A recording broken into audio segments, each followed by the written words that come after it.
अस्सलामु अलैकुम वरहमतुल्लाहि वबरकातुहू। इन्नल हम्दुलिल्लाह नहमदुहु व नस्तईनुहु व नस्तगफिरुहु व नऊज़ु बिल्लाहि मिन शुरूरि अनफुसिना व मिन सय्यिआति अमालिना। मन यहदिहिल्लाहु फला मुदिल्ल लहु व मन युद्लिल फला हादिय लहु व अशहदु अल्ला इलाहा इल्लल्लाह वहदहु ला शरीक लहु व अशहदु अन्ना मुहम्मदन अब्दुहु रसूलुहु। अऊज़ु बिल्लाहि समील अलीम मिनश शैतानिर रजीम। बिस्मिल्लाहिर रहमानिर रहीम। मैं आप सब का इस्तकबाल करता हूँ हमारे आज की इस क्लास में। हमारा टॉपिक एक बहुत इंपॉर्टेंट टॉपिक है। ये सबसे पहली क्लास है हमारे कोर्स, ये है इस्लाम की। इस कोर्स में इंशाल्लाह स्टेप बाय स्टेप हम इंशाल्लाह इस्लाम के खिलाफ जो एतराज, जो ऑब्जेक्शंस, जो एलिगेशंस, इल्जामात, सवालात उठाए जा रहे हैं, वो सवालों को फेस टू फेस देखेंगे इंशाल्लाह।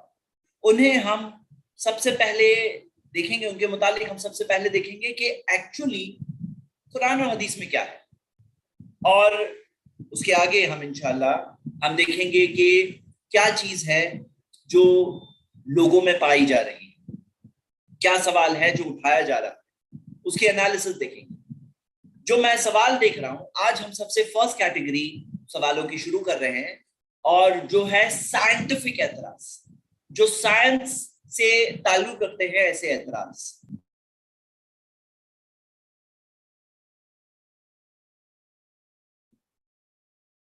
पहली कैटेगरी हम साइंटिफिक एतराज इंशाल्लाह आज शुरू कर रहे हैं।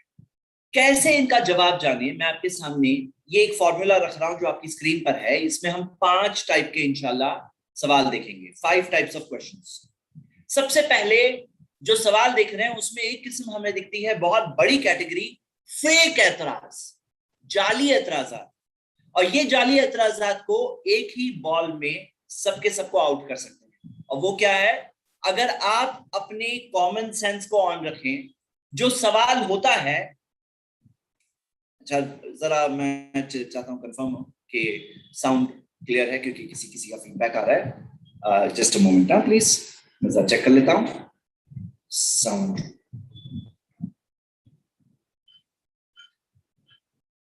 ओके, तो हम कंटिन्यू करते हैं। ओके, जज़ाकल्लाह खैर फॉर द फीडबैक। हम कंटिन्यू करते हैं कि सबसे पहले हम देखने वाले फेक एतराज, जाली एतराजात। जाली से क्या मुराद है? जाली से यह है कि सवाल में ही खुद जवाब मौजूद है। If you read the question carefully, अगर सवाल कोई पढ़ ले उसमें खुद जवाब मौजूद है, और थोड़ी बेसिक कॉमन सेंस से कोई सोचे तो सवाल वहां बनता ही नहीं। मतलब सवाल वो होता है जो जहां कोई सवाल बने तो हम जवाब भी देने की कोशिश करें, जहां रियल में अगर देखें तो ये सवाल बनता ही नहीं है, और लोगों ने सवाल सिर्फ इसलिए बनाया है कि एतराज उठाना चाहते हैं, एक एलिगेशन लगाना चाहते हैं, इल्जाम लगाना चाहते हैं, इसीलिए सवाल उठा रहे हैं। तो यहाँ पर हम देखते हैं कि ये एक बहुत बड़ी कैटेगरी है, बहुत सारे सवाल। और मैं आप सबको ट्रेन करना चाहता हूं कि कैसे आप खुद भी you can see through these kind of questions. जैसे सवाल आपके सामने कभी आए तो आप उन्हें एक नजर में देख करके समझ सकें कि अच्छा दिख रहा है ये क्या है इसकी हकीकत। तो हम ऐसे 30 सवाल इंशाल्लाह आज की क्लास में लेंगे, और मैं थोड़ा फास्ट गुजरूंगा ये सवालों से, क्योंकि मैं सिर्फ चाहता हूं कि आप लोग उसका मेन मेथोडोलॉजी समझ जाए कि ऐसे सवालों से हमें कैसे डील करना है।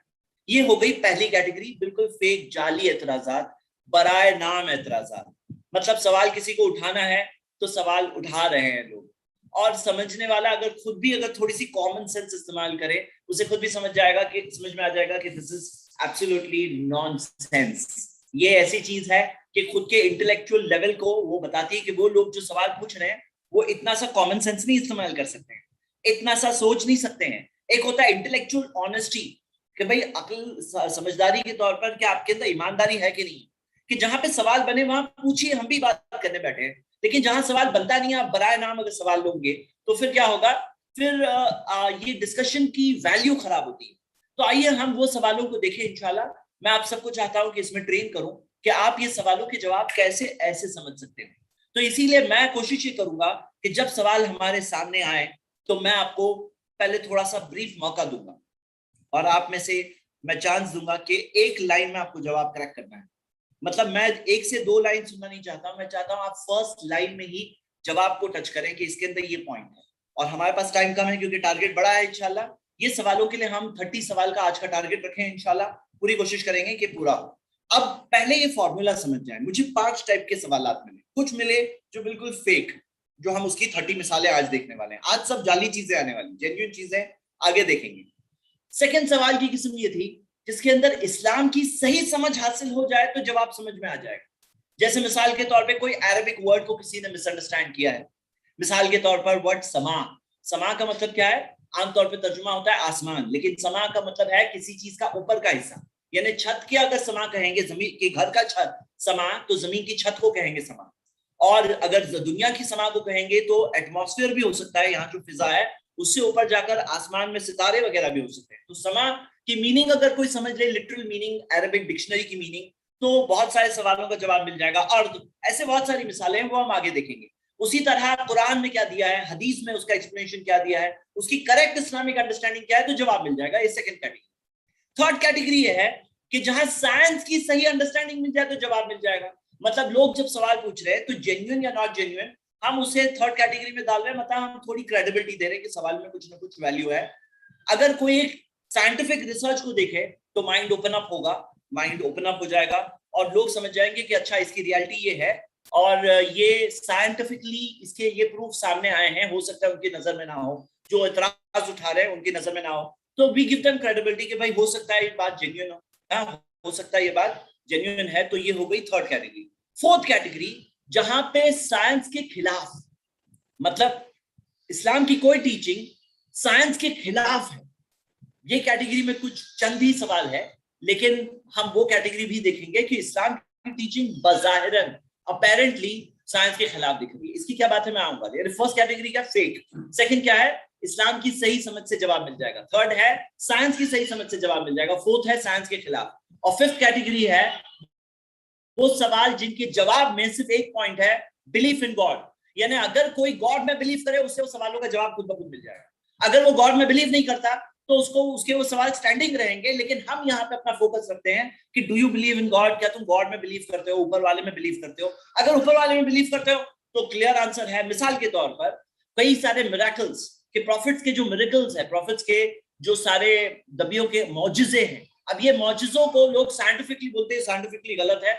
हम कहते हैं अगर आप सबसे बड़े मौजिजों में बिलीव करते हो, सबसे बड़े मिरेकल में बिलीव करते हो, जो है कि भाई आसमान और जमीन को बनाने वाला क्रिएटर है, आसमान और जमीन का बनाने वाला क्रिएटर है, अगर आप ये सबसे बड़े मौजूदे में बिलीव करते हो तो बाकी चीजों में बिलीव करना कोई मुश्किल नहीं है। मतलब बाकी चीजों में बिलीव करना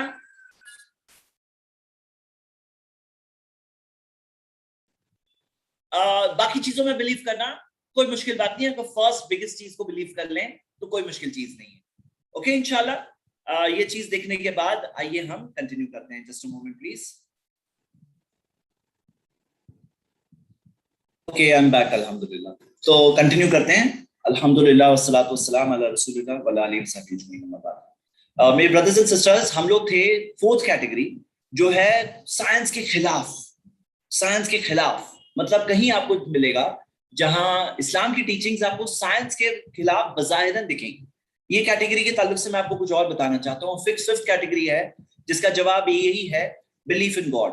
अगर कोई गॉड के एग्जिस्टेंस में बिलीव कर रहा है, उसे ये बात समझने में कोई मुश्किल नहीं होगी कि गॉड अपने चोजन बंदों को, अपने प्रॉफिट्स को कुछ स्पेशल मिरेकल्स देता है। मिरेकल वही चीज है जो नॉर्मल से हटकर हो। अगर वो नॉर्मली चीज है, मिरेकल कैसे हुई? वो मिरेकल तो तभी बनेगी जब उसके अंदर नॉर्मल से अबव कोई चीज होगी। तो आइए हम लोग ये कैटेगरीज में सबसे पहले एक बात को अंडरस्टैंड करते हैं कि ये साइंस के खिलाफ, ये सुनकर बहुत लोगों का फेथ हिल जाता है। बोले साइंस के खिलाफ? तो मैं आप सबसे सवाल पूछ रहा हूं और आप में से कौन जवाब देगा कि क्या इस्लाम की कोई भी टीचिंग साइंस के खिलाफ हो सकती है? कौन जवाब देगा? आपको अपना हाथ रेज करना होगा। यस, मेराजुल हक। Yes brother. अस्सलाम वालेकुम। वालेकुम अस्सलाम। जी जी, साइंस के खिलाफ नहीं हो सकती। मतलब नहीं ऐसा हो हुआ सकती। कि साइंस अभी डेवलप होना बाकी है और इस पहले से आ गया। इसमें बहुत सारी चीजें हैं जो पहले साइंस को लगता था नहीं ये चीज गलत है, बाद में ये चीज प्रूफ हुई इस्लाम के हिसाब से। तो ऐसा हो सकता है कि साइंस विल वेट, मतलब आएगा, लेकिन इस्लाम में वो चीज पहले से बता दिया गया है। वेरी गुड माशाल्लाह, वेरी गुड माशाल्लाह। ओके, तो ब्रदर्स एंड सिस्टर्स, जज़ाकल्लाह खैर। एक और ओपिनियन हम सुनते हैं, सिस्टर वाजिदा।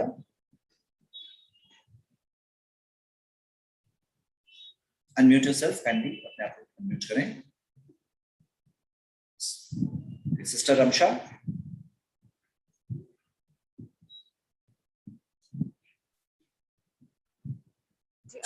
जी वालेकुम अस्सलाम जी। सर साइंस की भी कुछ लिमिटेशंस हैं, जैसे कि मतलब जब तक जितनी कैपेबिलिटी साइंस में है कि वो मतलब जितना बता पाते हैं तो वहां तक सही है, मतलब गलत नहीं है। पर अगर कुछ ऐसी हैं जैसे कि रूह का एग्जिस्टेंस नहीं बता पाना, तो उस जगह पे साइंस पे थोड़ा लैक कर जाता है, तो वहां पे ठीक है, वेरी गुड माशाल्लाह, वेरी गुड, बारकल्लाह।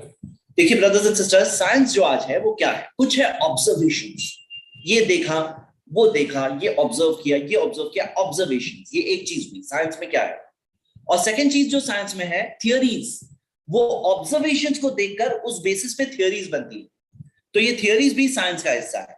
साइंस में आपको ये दोनों चीजें मिलेंगी, कुछ ऑब्जर्वेशंस होते हैं और कुछ थियरीज होती है।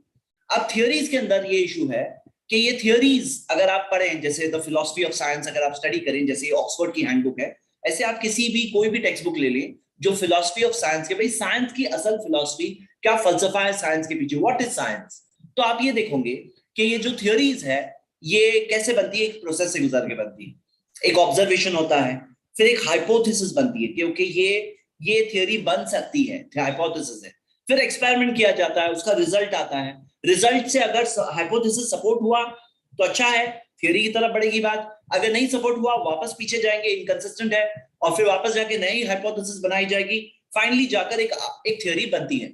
साइंस के अंदर जो हाईएस्ट फॉर्म ऑफ सर्टेनिटी है थियरी। थियरी का मतलब ये नहीं जैसे हम आमतौर पे कहते हैं ना, ये तो सिर्फ तुम्हारी थियरी है। साइंस के अंदर जो हाईएस्ट लेवल है वो थियरी है।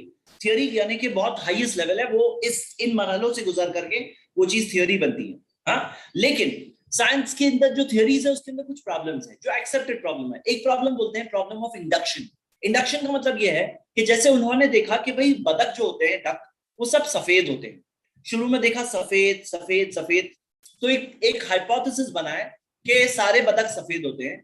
वो हाइपोथेसिस को टेस्ट करके करके करके फाइनली थियरी बन गई कि सब बतख सफेद होते हैं। एक दिन जाकर एक काला बतख दिख गया। जब काला बतख दिखा तो फिर वो थियरी, पिछली थियरी गलत हो गई साबित, और अभी एक नई थियरी आ गई कि बतख जो होते हैं वो सफेद भी हो सकते हैं और कभी कभी काले भी हो सकते हैं। ये उनकी नई थियरी। मैं एक मिसाल के तौर पे बता रहा हूँ, ये मिसाल आमतौर पर साइंटिफिक टेक्स्ट बुक्स में दी होती है कि प्रॉब्लम ऑफ इंडक्शन। इंडक्शन का मतलब नई मालूमात मिलने से वो पिछली थियरियां बदलती है।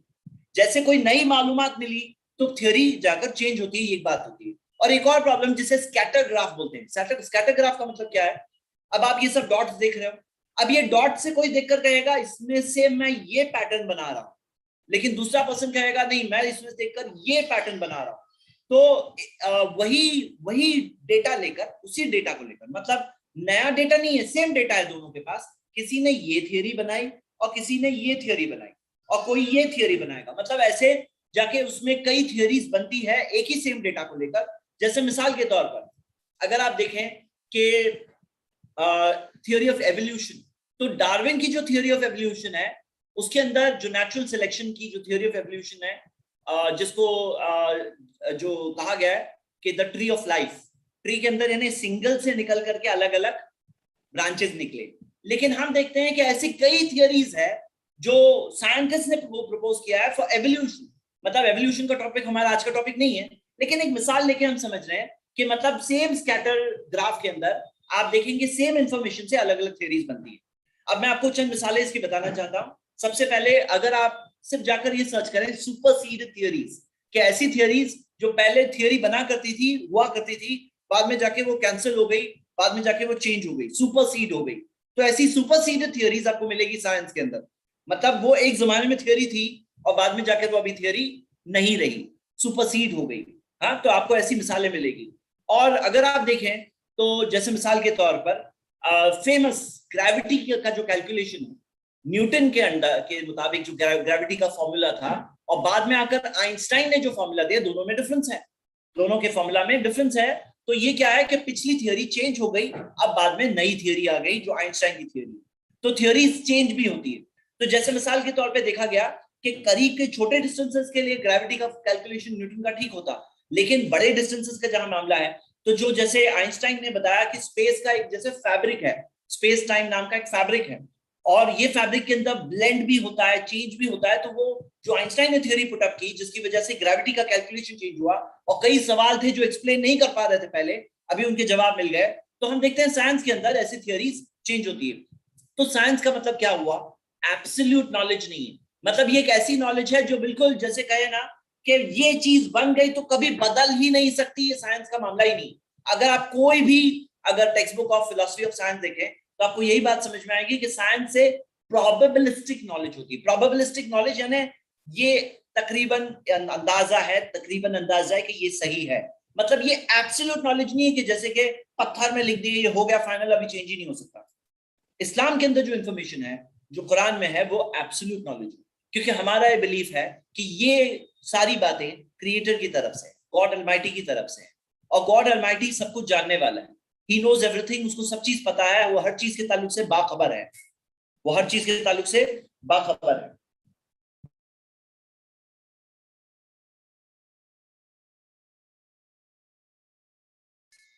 तो मेरे ब्रदर्स एंड सिस्टर्स, हम ये देखते हैं कि ये जो थियोरीज है, जो सुपरसीडेड थियोरीज, इससे क्या पता चलता है कि साइंस की नॉलेज जो है प्रोबेबिलिस्टिक है और इस्लाम की नॉलेज क्या है? कंफर्म्ड है। लेकिन अगर कोई ये बिलीफ तक नहीं पहुंचा कि इस्लाम की नॉलेज कंफर्म्ड है, हम कहते हैं नो प्रॉब्लम, आप स्टडी करो, you look at the proofs. आपको बहुत सारे प्रूफ्स मिलेंगे कि वाई कुरान गॉड का वर्ड है, अल्लाह का कलाम है। आपको बहुत सारे प्रूफ्स मिलेंगे, आपको बहुत सारे प्रूफ्स मिलेंगे क्यों प्रॉफेट मोहम्मद सल्लल्लाहु अलैहि वसल्लम सच्चे रसूल हैं। आपको बहुत सारे प्रूफ्स मिलेंगे क्यों इस्लाम का जो कंसेप्ट ऑफ गॉड है कि हम सब इंसानों का एक ही मालिक है और हमारी सारी वर्शिप, इबादत उसी के लिए होनी चाहिए। आपको बहुत सारे प्रूफ्स मिलेंगे इंसान की खुद के नेचर में, जब वो सोचेगा ऑल अराउंड हिम, ये देख के उसे ये बात समझ में आएगी कि there is only one god, एक ही गॉड है, उसी की वर्शिप हम सबको करना चाहिए। अगर कोई शख्स ये बात समझ जाए और ये बात तक पहुंच जाए कि कुरान वर्ड ऑफ गॉड है और प्रॉफेट मोहम्मद सल्लल्लाहु अलैहि वसल्लम एक मैसेंजर ऑफ गॉड है, ट्रू मैसेंजर ऑफ गॉड है, तो साइंस के प्रॉब्लम्स को समझना बहुत आसान हो जाता है, बहुत आसान हो जाता है, क्योंकि साइंस के जो क्वेश्चंस भी है बेस्ड ऑन प्रोबेबिलिस्टिक नॉलेज है, मतलब एक ऐसा इल्म, एक ऐसी नॉलेज जो कंफर्म्ड नहीं है। क्योंकि हम देखते हैं कितनी सारी सुपरसीडेड थियरीज मौजूद है। हाँ, एक हम लोग मिसाल लेके इस बात को और अच्छी तरह से समझते हैं। जैसे अल्लाह ताला सारी चीज यूनिवर्स का बनाने वाला है, और सारी चीजें जो यूनिवर्स का बनाने वाला वो है। इंसानों का एक मालिक है जिसे हम अरबिक में अल्लाह कहते हैं, सारे इंसानों का एक ही मालिक है, अलग अलग मजहब वालों का अलग अलग गॉड नहीं होता, सबका क्रिएटर मालिक एक ही है। तो हम देखते हैं कि अल्लाह ताला जो इंसानों का मालिक है उसने बनाया, तो अल्लाह यालमु मन खलक, कुरान में आता है सूरा 67 वर्स 14, क्या जिसने बनाया वो नहीं जानेगा? क्या जिसने बनाया वो नहीं जानेगा? तो वो तो जानता ही है, इसमें कोई शक नहीं। और उसी ने रिलीजन भेजा ताकि इंसान सही जिंदगी बिता सके, इस्लाम को भेजा, तो उसकी बनाई हुई चीज और उसकी भेजी हुई चीज में फर्क नहीं होगा। अगर आपको कभी साइंस और इस्लाम टकराते हुए दिखे तो आप ये कह सकते हैं साइंस हो सकता है गलत नतीजे तक पहुंचाए, रॉन्ग कंक्लूजन तक पहुंचाए, और इस्लाम के बारे में कोई चीज है, हो सकता है कोई आयत या हदीस समझने में किसी से मिस्टेक हो रही है। हाँ, तो ये दोनों चीज को देख करके, समझ करके एक कंफ्लिक्ट को रिजॉल्व किया जा सकता है या अंडरस्टैंड किया जा सकता है। एक मिसाल आपके सामने देखिए, स्टेडी स्टेट थियरी।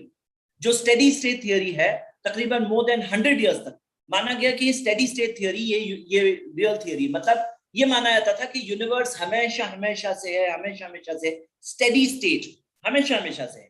और ये थियरी इस्लाम से टकराती, क्यों? क्योंकि इस्लाम ने बताया कि क्रिएटेड है ये यूनिवर्स, जो है ना क्रिएटेड है, हमेशा हमेशा से नहीं। अब वो 100 साल से ऊपर के पीरियड में जिसमें स्टेडी स्टेट थ्योरी मानी जाती थी, वो चीज टकरा रही थी कुरान से, इस्लाम से टकरा रही थी स्टेडी स्टेट थ्योरी। और बाद में जाकर आप देखोगे कि बिग बैंग थ्योरी आई जिसने स्टेडी स्टेट थ्योरी को बीट किया 1949 के करीब। 1949 के करीब ये थ्योरी पहली बार आई, दुनिया में नोन हुई 49 के करीब। 73 में यहां तक का 1973 में ये लेवल तक पहुंच गई कि 2 फ्रेंच साइंटिस्ट को नोबेल प्राइज भी मिला बिग बैंग थ्योरी के कुछ प्रूफ्स देने की वजह से। तो बिग बैंग थ्योरी आने के बाद स्टेडी स्टेट थ्योरी को वो लोगों ने डिस्कार्ड कर दिया, बता दिया ये सुपरसीड हो गई, ये थ्योरी रॉन्ग हो गई। अब स्टेडी स्टेट थ्योरी इस्लाम के खिलाफ थी कि कायनात हमेशा हमेशा से है, और बिग बैंग थ्योरी इस्लाम की थ्योरी, इस्लाम के मुताबिक जारी है, goes along with the teachings of Islam. मतलब इस्लाम क्या कह रहा है? यूनिवर्स क्रिएटेड है, उसकी शुरुआत है। बिग बैंग थ्योरी भी कहती है यूनिवर्स क्रिएटेड है, उस यूनिवर्स की शुरुआत है, क्रिएटेड तक वो लोग नहीं आए, शुरुआत तक तो आ गए हैं कि बिगिनिंग है उसकी, हमेशा हमेशा से नहीं था। हाँ, तो ये बात हम देख रहे हैं कि लोगों में पहुंची है।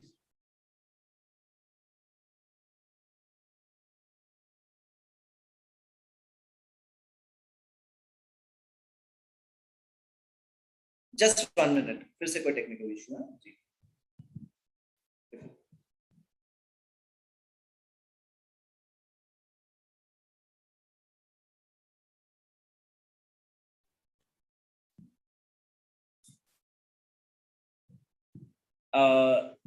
ओके, चलो आई एम बैक और हम कंटिन्यू करते हैं। हम कंटिन्यू कर रहे हैं, अल्लाह हिफाजत करें। Let's continue.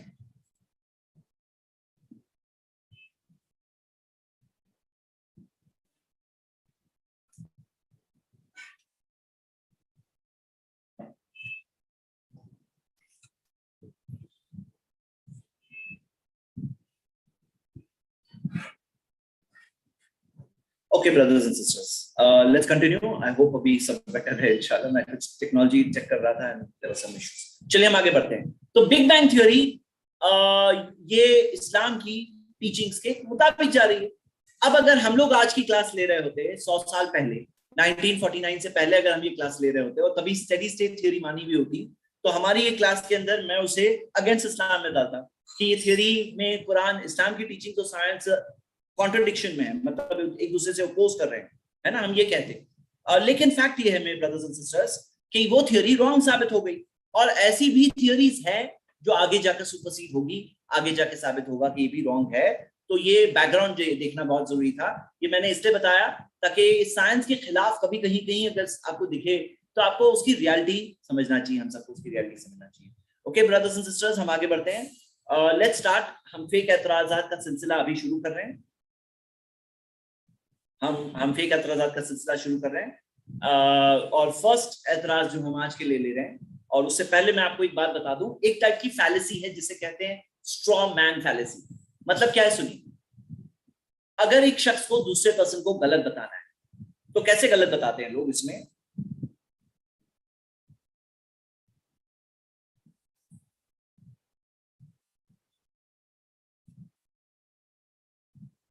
Just a minute.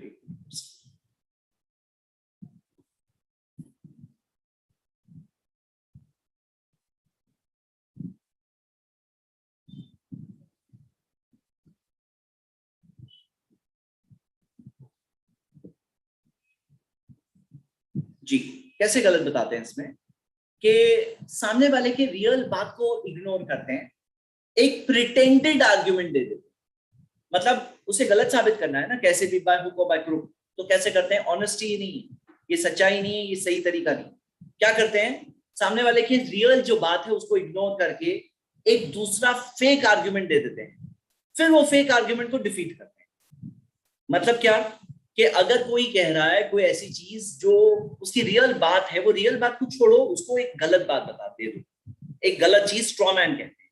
मतलब एक स्ट्रॉ का मैन उसको दिए और उसके बाद में उसको हरा दिए, वो प्रिटेंडेड आर्ग्यूमेंट को डिफीट किए, फिर क्लेम करते हैं कि ये रियल आर्ग्यूमेंट को मैंने डिफीट कर दिया, मैंने रियल आर्ग्यूमेंट को डिफीट कर दिया, और फिर उसके बाद विक्ट्री सेलिब्रेट करते हैं। Just a moment. उसके बाद विक्ट्री सेलिब्रेट करते हैं। तो हम ये देखते हैं मेरे ब्रदर्स एंड सिस्टर्स कि ये चीज एक टेंडेंसी है, लोग करते हैं just to win arguments, just to win, defeat करने के लिए। लेकिन ये बात क्या सही है? ये नहीं सही। क्या ये इंसाफ है? नहीं इंसाफ है। क्या ये सच्चाई है? इंसाफ सच्चाई नहीं। सच्चाई क्या है? जो रियल आर्ग्यूमेंट है उसे फेस करो, जो रियल आर्ग्यूमेंट की बात करो मेरे ब्रदर्स एंड सिस्टर्स, और इसके अंदर रियल चीज को हमें करना चाहिए। जैसे एक और कंफर्मेशन ले रहा हूँ, मेरा वॉइस क्लियर आ रहा है और या कुछ उसमें प्रॉब्लम है? I right now voice is clear इंशाल्लाह। वीडियो में एक लैग था जो मैंने सॉल्व किया अभी, तो आई थिंक अभी वीडियो में लैग नहीं होगा इंशाल्लाह। लेट्स होप हमारे आगे की 1.5 घंटे की क्लास हम लोग नॉन स्टॉप करें विदाउट एनी फर्दर इंटरप्शंस। जज़ाकल्लाह खैर फॉर द कंफर्मेशन, कई लोगों के आगे। ओके, चलिए हम आगे बढ़ते हैं मेरे ब्रदर्स एंड सिस्टर्स। ये एक प्रॉब्लम है स्ट्रॉ मैन फैलेसी। मतलब क्या है कि सामने वाले की तरफ एक रॉन्ग चीज को एट्रीब्यूट करके उसको डिफीट करना। ये वो लोगों का तरीका होता है जो just want to win, who don't want to know the truth, उनको सच्चाई क्या है जानने में इंटरेस्ट नहीं होता है, तो उन्हें बस सामने वाले को कैसे भी हराने में इंटरेस्ट होता है। क्या फायदा होगा? नुकसान होगा। किसका नुकसान होगा? उनका खुद का नुकसान होगा। क्यों? क्योंकि वो सच्चाई से दूर रहेंगे, वो ट्रुथ को फेस नहीं करना चाहते। तो इसमें सही बात क्या है?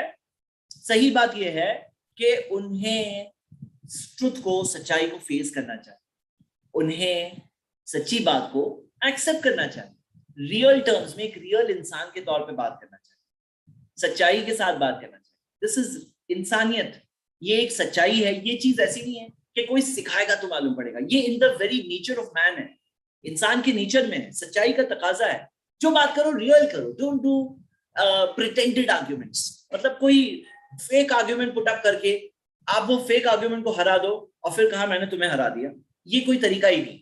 आइए स्टार्ट करते हैं हमारे आज के 30 सवाल। सबसे पहला सवाल, ये बहुत ही पॉपुलर सवाल है, बहुत सारी वीडियोस आपको ये टॉपिक पे मिलेगी, लोगों ने बनाया है इस्लाम के खिलाफ, बहुत सारे न्यू आर्टिकल्स मिलेंगे, बहुत सारी वेबसाइट्स पे है। और मैंने क्या देखा कि ये सब सारे जो कैटेगरीज के लोग हैं, सबके सवाल कहीं कॉमन मिलते हैं।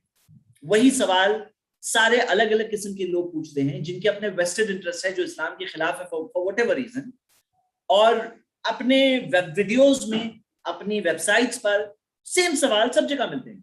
वो सवालों में बहुत ही पॉपुलर सवाल है फेक सवाल है मेरे मुताबिक। क्यों फेक सवाल है? उसकी वजह है, मैं आपके सामने पढ़ता हूं सवाल क्या है। सवाल यह है कि कुरान की आयत है सूरह कहफ की, सूरह 18 वर्स नंबर 86। इसके अंदर हम देखते हैं हत्ता इदा बलग मगरिब शम्स, जुल्करनैन के बारे में है कि जुल्करनैन जो एक कैरेक्टर है, जिनके बारे में बातें स्टोरी उनकी बताई गई है, सूरह 18 वर्स 86 सूरह कहफ में उनकी स्टोरी मौजूद है।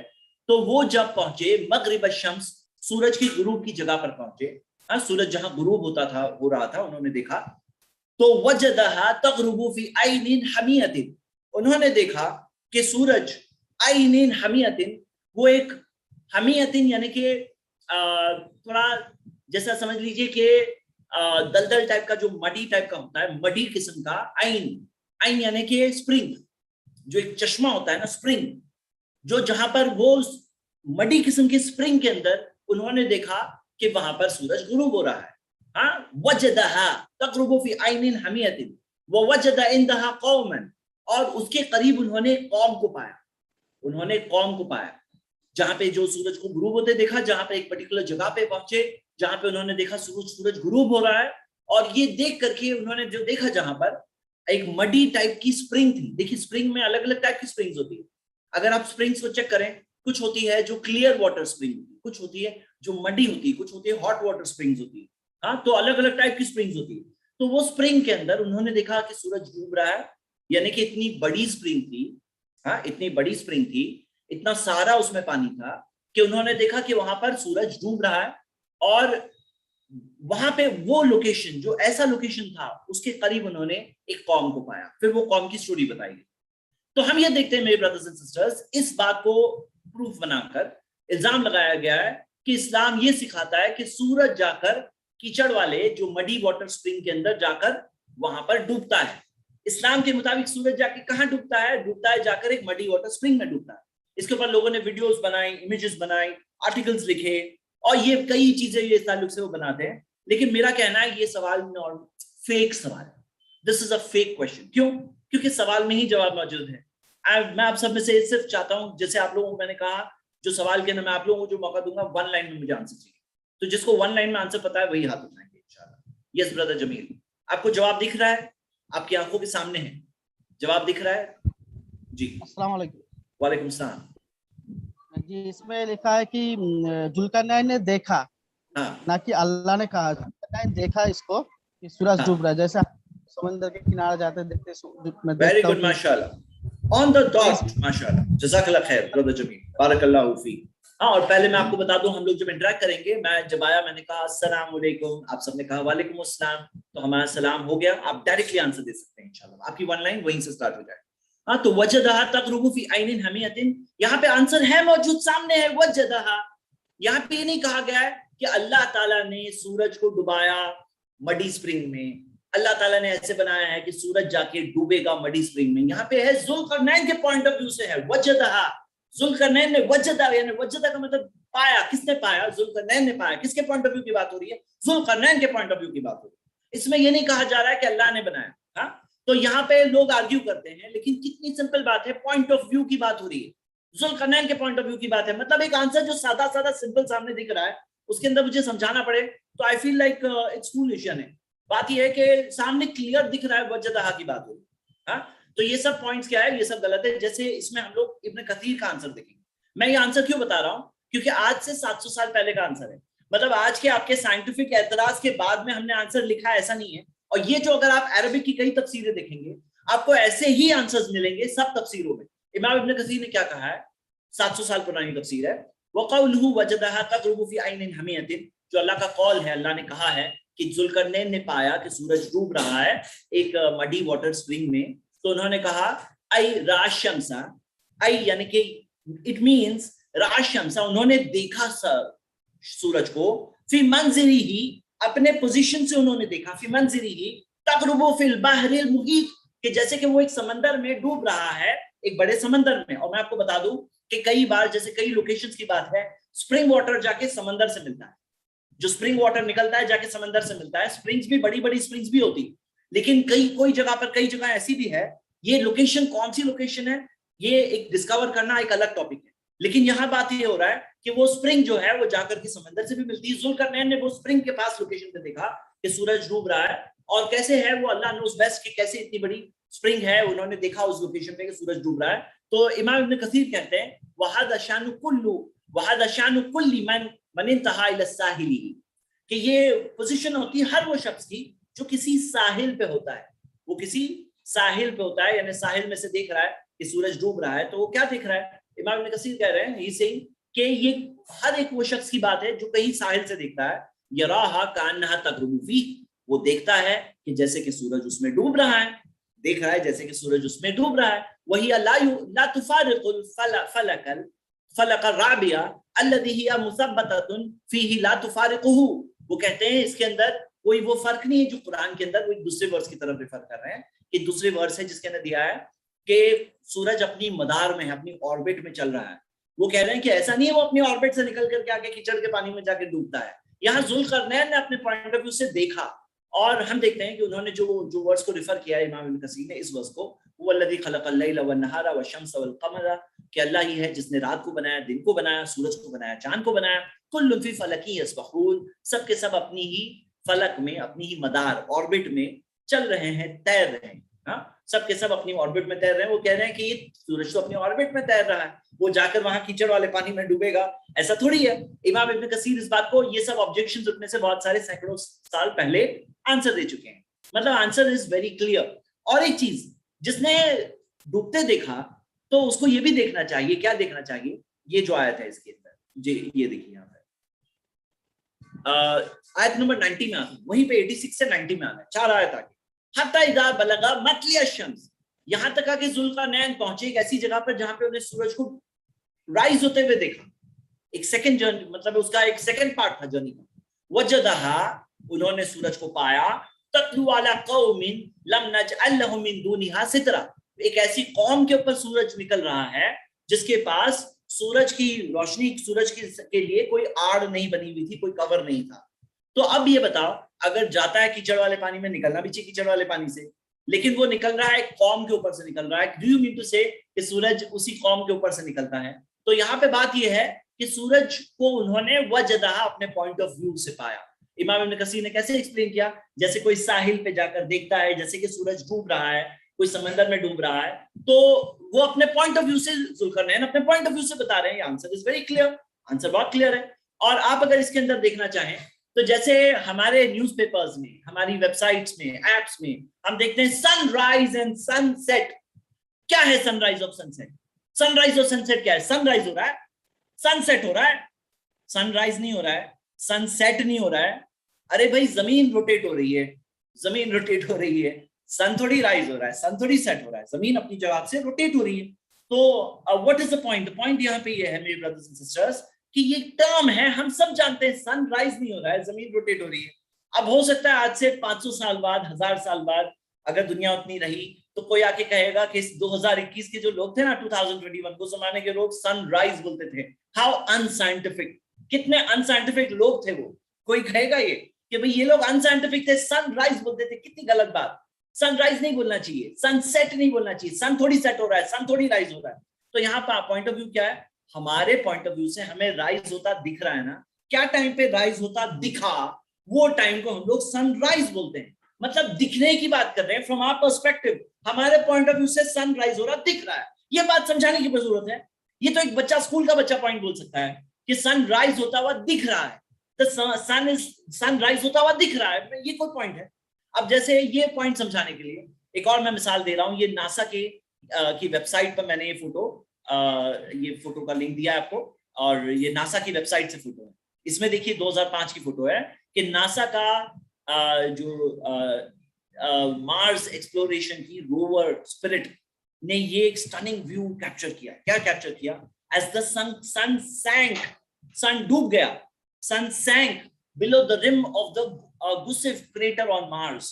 कि मार्स में, मार्स जो प्लैनेट मार्स है ना, उसके अंदर एक क्रेटर है गुसिफ क्रेटर। वो गुसिफ क्रेटर के अंदर जाकर सूरज डूबा। तो क्या सूरज वहां जाके डूबता है? नासा का ये बिलीफ है। भाई नासा क्या बोल रहा है, वो ये कह रहे हैं कि दिखा हमें कि सूरज जैसे कि सैंक बिलो द रिम, मतलब सैंक नीचे डूबा। हाँ, तो डूबा का मतलब ये नहीं है कि रियल डूबा। अब ये बात समझाने वाली बात है, क्या नासा को डिस्क्लेमर बताना होगा कि कोई ये ना समझे कि हम ये प्रपोज कर रहे हैं कि सूरज जाके रियली डूब रहा है। उनको कहने की जरूरत नहीं, इट्स अंडरस्टूड, इट्स अंडरस्टूड। तो ये क्या है? ये एक फेक क्वेश्चन है, उसका एक आंसर है। और अगर जैसे मिसाल के तौर पे आप सब देखोगे कि कोई अगर ऐसे हाथ रख दे, हाँ, और आपने से किसी ने, मतलब ऐसे कई लोग होते हैं जो करते हैं, हाथ रख दे, सूरज है और सूरज जैसे सामने दिख रहा है, तो क्या सूरज इनके हाथ में है? मैंने देखा सूरज उनके हाथ में है, तो ये हाथ में नहीं है, ये तो बस दिख रहा है, पॉइंट ऑफ व्यू है। तो ये तो एक सिंपल सा आंसर है वजदहा का, ये फेक क्वेश्चन का एक सिंपल सा answer. Okay, first question answer. Second question ये है, यूसुफ अलैहिस्सलाम ने ख्वाब में देखा। क्या देखा? इज़ क़ाला यूसुफ लि अबीही। सेकंड क्वेश्चन स्टार्ट हो गया है।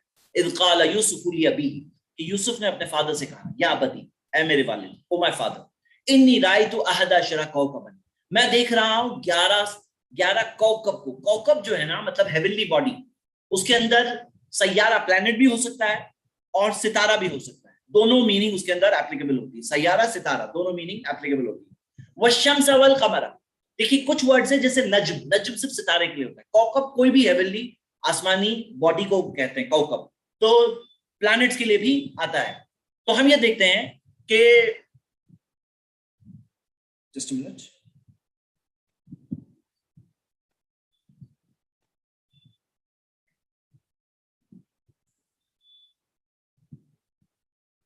ओके, तो हम ये देखते हैं कि यूसुफ अलैहिस्सलाम ने कहा, इत्काला यूसुफ लि अबी, अपने फादर से कहा, ऐ मेरे वालिद, मैंने देखा, इन्नी रायतु अहद अशरा कौकबन, 11 सितारों को देखा, 11 प्लैनेट्स को देखा। दोनों मीनिंग तर्जुमे सही है। वश्शम्स वल कमरा, सूरज को देखा, चांद को देखा। रायतुहुम ली साजिदीन, मैंने देखा वो सब के सब मेरे लिए सजदा कर रहे हैं, हाँ, मुझे सजदा कर रहे हैं। तो यूसुफ अलैहिस्सलाम ने ये देखा और ये ख्वाब नरेट किया। अब इस पे साइंटिफिक एतराज क्या उठाया गया मालूम है आपको? बहुत पॉपुलर एतराज है। कहा गया इस्लाम के मुताबिक सिर्फ 11 सैयारे हैं, कि 11 सैयारे हैं, 11 प्लैनेट्स हैं। हालांकि इन रियलिटी पूरी दुनिया के अंदर सारे जो प्लैनेट्स को गिनेंगे करोड़ों करोड़ों प्लैनेट्स हैं। मतलब सारे जो सितारों के सामने जो सारे जो प्लैनेट्स घूम रहे हैं, तो करोड़ों करोड़ प्लैनेट्स। इस्लाम के मुताबिक सिर्फ 11 प्लैनेट्स हैं, 11। हाँ, और एक चीज जो हमारे सोलर सिस्टम की बात करें तो हम देखते हैं सोलर सिस्टम के अंदर Mercury, Venus, Earth, Mars, Jupiter, Saturn, Uranus, Neptune, हाँ, तो 11 नहीं है। तो कहा ये भी अनसाइंटिफिक। दुनिया के एतबार से देखो तो 11 से तो बहुत ज्यादा है, और सोलर सिस्टम में देखो तो 11 का नंबर नहीं आ रहा है। तो ये दोनों एतबार से इस्लाम अनसाइंटिफिक है। ये सवाल है, आप में से कौन जवाब देगा? मैं हाथ डाउन कर रहा हूं, अभी हाथ उठाइए। 1 लाइन आंसर चाहिए। यस सिस्टर अतीका जी। इसमें ये कहा गया है कि यूसुफ अलैहिस्सलाम ने देखा कि 11 सैयारे सजदा कर रहे हैं, तो इसका मतलब ये नहीं कि सिर्फ 11 ही हैं। ओके, और एक तो यूसुफ अलैहिस्सलाम की ये सिर्फ ड्रीम थी, ये अल्लाह ने नहीं कहा है। अल्लाह ने तो कहा है कुरान में, मतलब ये अल्लाह की जी। ये यूसुफ अलैहिस्सलाम का ड्रीम। मैं आपका पॉइंट, दोनों पॉइंट वाले थे, माशाल्लाह, वेरी गुड, बारकाल्लाह। उनका जवाब सही है कि ये सवाल मैं कहाँ दिया है इस आयत में कहां दिया है कि सोलर सिस्टम की 11? हाँ, ये कहां दिया है कि सोलर सिस्टम में 11 थे? ये कहां दिया है? हाँ, आप देखो ये इसमें बताओ कहां दिया है कि सोलर सिस्टम के 11 है या दुनिया में 11 है? इन्नी रायतु अहदा अशरा कौकबन, मैंने देखा, कहां पे? ख्वाब में देखा। हाँ, कहां देखा? ख्वाब में देखा। और ख्वाब कैसे पता चला? क्योंकि ख्वाब की ताबीर वही सूरा में पूरी होती है, वर्स नंबर 100 में आती है। तो क्या कहा इस आयत में? वकाल या अबती, कहा आखिर में सूरा के एंडिंग में, कहा कि ए मेरे वालिद, हदा तावीलु रुयाया, यही मेरे ख्वाब की ताबीर है। वो ख्वाब था, ये ख्वाब की ताबीर है, मतलब ख्वाब फुलफिल हुआ, कंप्लीट हुआ। मिन कब्लु, पहले वाला जो पुराना ख्वाब है मेरा, कद जालहा रब्बी हक्का, मेरे रब ने उसे सच कर दिखाया। तो हम देख रहे हैं कि यूसुफ अलैहिस्सलाम ने एक ड्रीम देखा, वो ड्रीम फुलफिल हुआ। वो ड्रीम के अंदर उन्होंने क्या देखा? अहदा अशरा कौकब। ये नहीं दिया है सोलर सिस्टम के 11। बहुत फूलिश की कोई सवाल उठाया, ये है फेक सवाल की एक और मिसाल। एंड जो लोग ऐसे किस्म के सवाल उठाते हैं उन्हें शर्मिंदा होना चाहिए कि उनका इंटेलेक्चुअल लेवल इतना कम है कि इतना बेवकूफ बनाने का काम करते हैं। इन्हें खोटा सिक्का भी, क्लियर खोटा सिक्का, जो बस मार्केट में चला करके लोगों को कंफ्यूज करने के लिए यूज करते हैं। मतलब उनकी एक इंटेलेक्चुअल ऑनेस्टी कितनी है, ये सब चीज से पता चलती है कि वो लोगों का क्या लेवल है, उनकी कितना बड़ा प्रेजुडिस है, कितना ताज्जुब है उनका। मतलब एक होता है ईमानदार इंसान है, भाई सच्चे बनो, सवाल पूछो तो भी जेन्युइन सवाल पूछो। हम लोग जवाब देने के लिए, डिस्कस करने के लिए बैठे हैं, लेकिन आपके फेक सवालों से आपकी क्रेडिबिलिटी कितनी खराब होती है, आपको खुद सोचना चाहिए। हाँ, ये हो गया सेकंड पॉइंट। अहदा अशरा कौकब, 11 सितारे कहां दिया है? बताओ कहां दिया है? कहां दिया सोलर सिस्टम के 11? कहां दिया है दुनिया में 11? ये उनका ख्वाब है भाई, ख्वाब। अब अगर ख्वाब की बात करें, मैं आपको एक और मिसाल देता हूं कि उसी सूरा के अंदर हम देखते हैं कि एक और ख्वाब है जो बादशाह को आता है, और बादशाह देखता है कि उसे 7 गायें दिख रही है जो बहुत ही दुबली पतली, और 7 गायें दिख रही है मोटी ताजी, यानी 7 + 7 कितनी होगी? 14 गायें। यानी क्या अभी ये कहेंगे कि इस्लाम के मुताबिक सिर्फ 14 गायें हैं दुनिया में? इस्लाम के मुताबिक सिर्फ 14 गायें हैं दुनिया में। अब ये भी सवाल बना दो ना। अब जब आप लोगों का लेवल यही है तो फिर ये भी सवाल बना दो, क्योंकि आपके लेवल पे सूट होता है। जो लोग ये वेबसाइट्स बनाकर वैसे वीडियोस बनाते हैं और ये सवाल कोट करते हैं, they don't have basic common sense, क्या इतनी अकल नहीं उनके अंदर कि वो खुद देख सके what is the point there? अरे भाई सवाल पूछ रहे हो, कुछ तो सेंस रखो अपना, कुछ तो एक बेसिक लेवल रखो। तो यहाँ पे क्या है ये भी बताओ। चलो 14 गायें हैं, 14 गायें हैं अकॉर्डिंग टू इस्लाम। अब ये भी सवाल का जवाब हम लोग ऐड कर देंगे अपने 30 सवालों में, एक और सवाल ऐड करेंगे। अगर वो लोग ऐसे लेवल पे ड्रॉप होंगे, हम भी ड्रॉप करके बताना पड़ेगा कि ये लोगों का ये लेवल है। एक्सपोज करना है कि जो लोग ये सवाल उठा रहे हैं उनका लेवल क्या है, उनकी इंटेलेक्चुअल ऑनेस्टी कितनी है। तो हम ये देखते हैं कि ये चीज, और आप देखो ये इमाम इब्न कसीर ने तफसीर में सूरा यूसुफ में कहा है, वक़द तकल्लमल मुफस्सिरून, मुफस्सिरीन में जो कुरान की कमेंटेटर्स हैं उन्होंने कहा है अला ताबीरी हादल मनाम, इस ख्वाब की ताबीर यानी इसकी मीनिंग बताई। अन्नल अहदा शरा कौकब इबारतुन अन इख्वती, ये इसका मतलब ये है कि उनके भाई 11 सितारे जो थे ना, वो उनके भाई 11 भाई, हाँ उनके 11 भाई उसमें रिफर। वकानो अहदा शरा रजुलन, वो इंसान थे, 12 आदमी थे वो। वशम्स वल कमरा इबारतुन अन अबीही व उम्मीही, सूरज और चांद यानी कि उनकी फादर और उनकी मदर। हाँ, और रूया हादा अन इब्न अब्बास, ये इब्न अब्बास से आया है, वह दहाक से आया, कतादा से आया, सुफियान से आया, सुफियान सौरी और अब्दुर्रहमान बिन ज़ैद बिन असलम। ये सब जो स्कॉलर्स ऑफ कमेंट्री है उन्होंने ये चीज को ऐसे ही एक्सप्लेन किया है कि ये इसकी मीनिंग ये है। इसमें कोई भी ये नहीं कह रहा है ये सोलर सिस्टम की 11 है। हाँ, इस तरह के फूलिश सवाल उन्हें नहीं लाना चाहिए, इट डजंट मेक सेंस, ये इंटेलेक्चुअल ऑनेस्टी नहीं। ओके, 2 सवाल हमारे हो गए। थर्ड क्वेश्चन, कुरान में कहीं भी सितारों के मदार का जिक्र नहीं है। ये देखिए आयत, हाँ ये आपको कई वेबसाइट्स पे सवाल मिलेगा। वहुवल्लज़ी खलक़ल लैला वन नहार, ये आयत बहुत आने वाली है कई बार, इससे कई फिक्स सवाल बनाए ये एक आयत से लोगों ने। वही है, अल्लाह है जिसने बनाया रात को और दिन को। वश्शम्स वल क़मर, सूरज को बनाया, चांद को बनाया।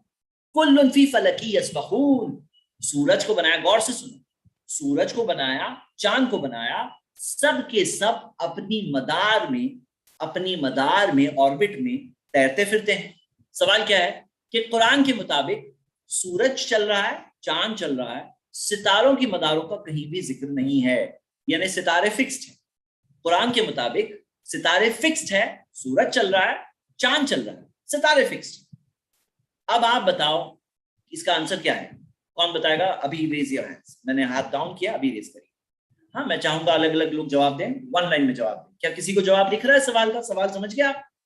यस सिस्टर, अब हम बिल्किस फातिमा, आप बताइए। अनम्यूट योरसेल्फ प्लीज, अपने आप को अनम्यूट करें। Okay, brother Saqlain.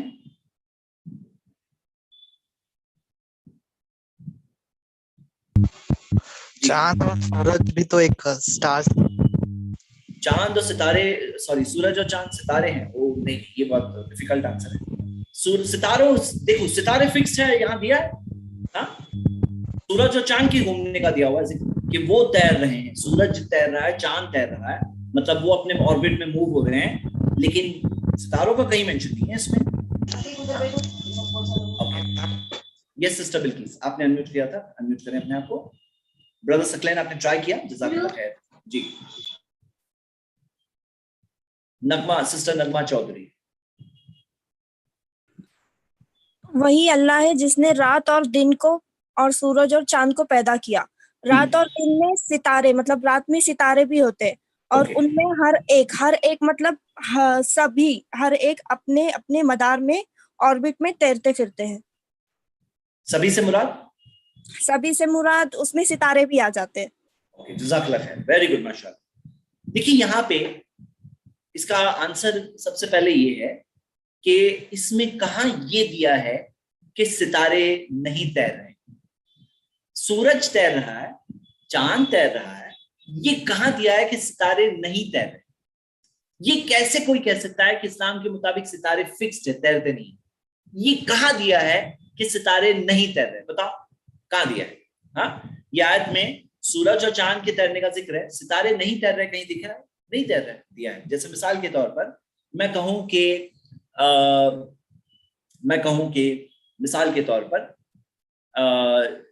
यहाँ पे मैं बता रहा हूं कि आप लोग देख रहे हैं कि कोई कहे कि हमारे प्रोग्राम में एक, मैं नाम देख रहा हूं यहाँ पे, एक ब्रदर मोहम्मद आरिफ आए थे, एक प्रोग्राम में हमारे उजैर शाहिद का नाम टॉप पे दिख रहा है, ब्रदर उजैर शाहिद आए थे।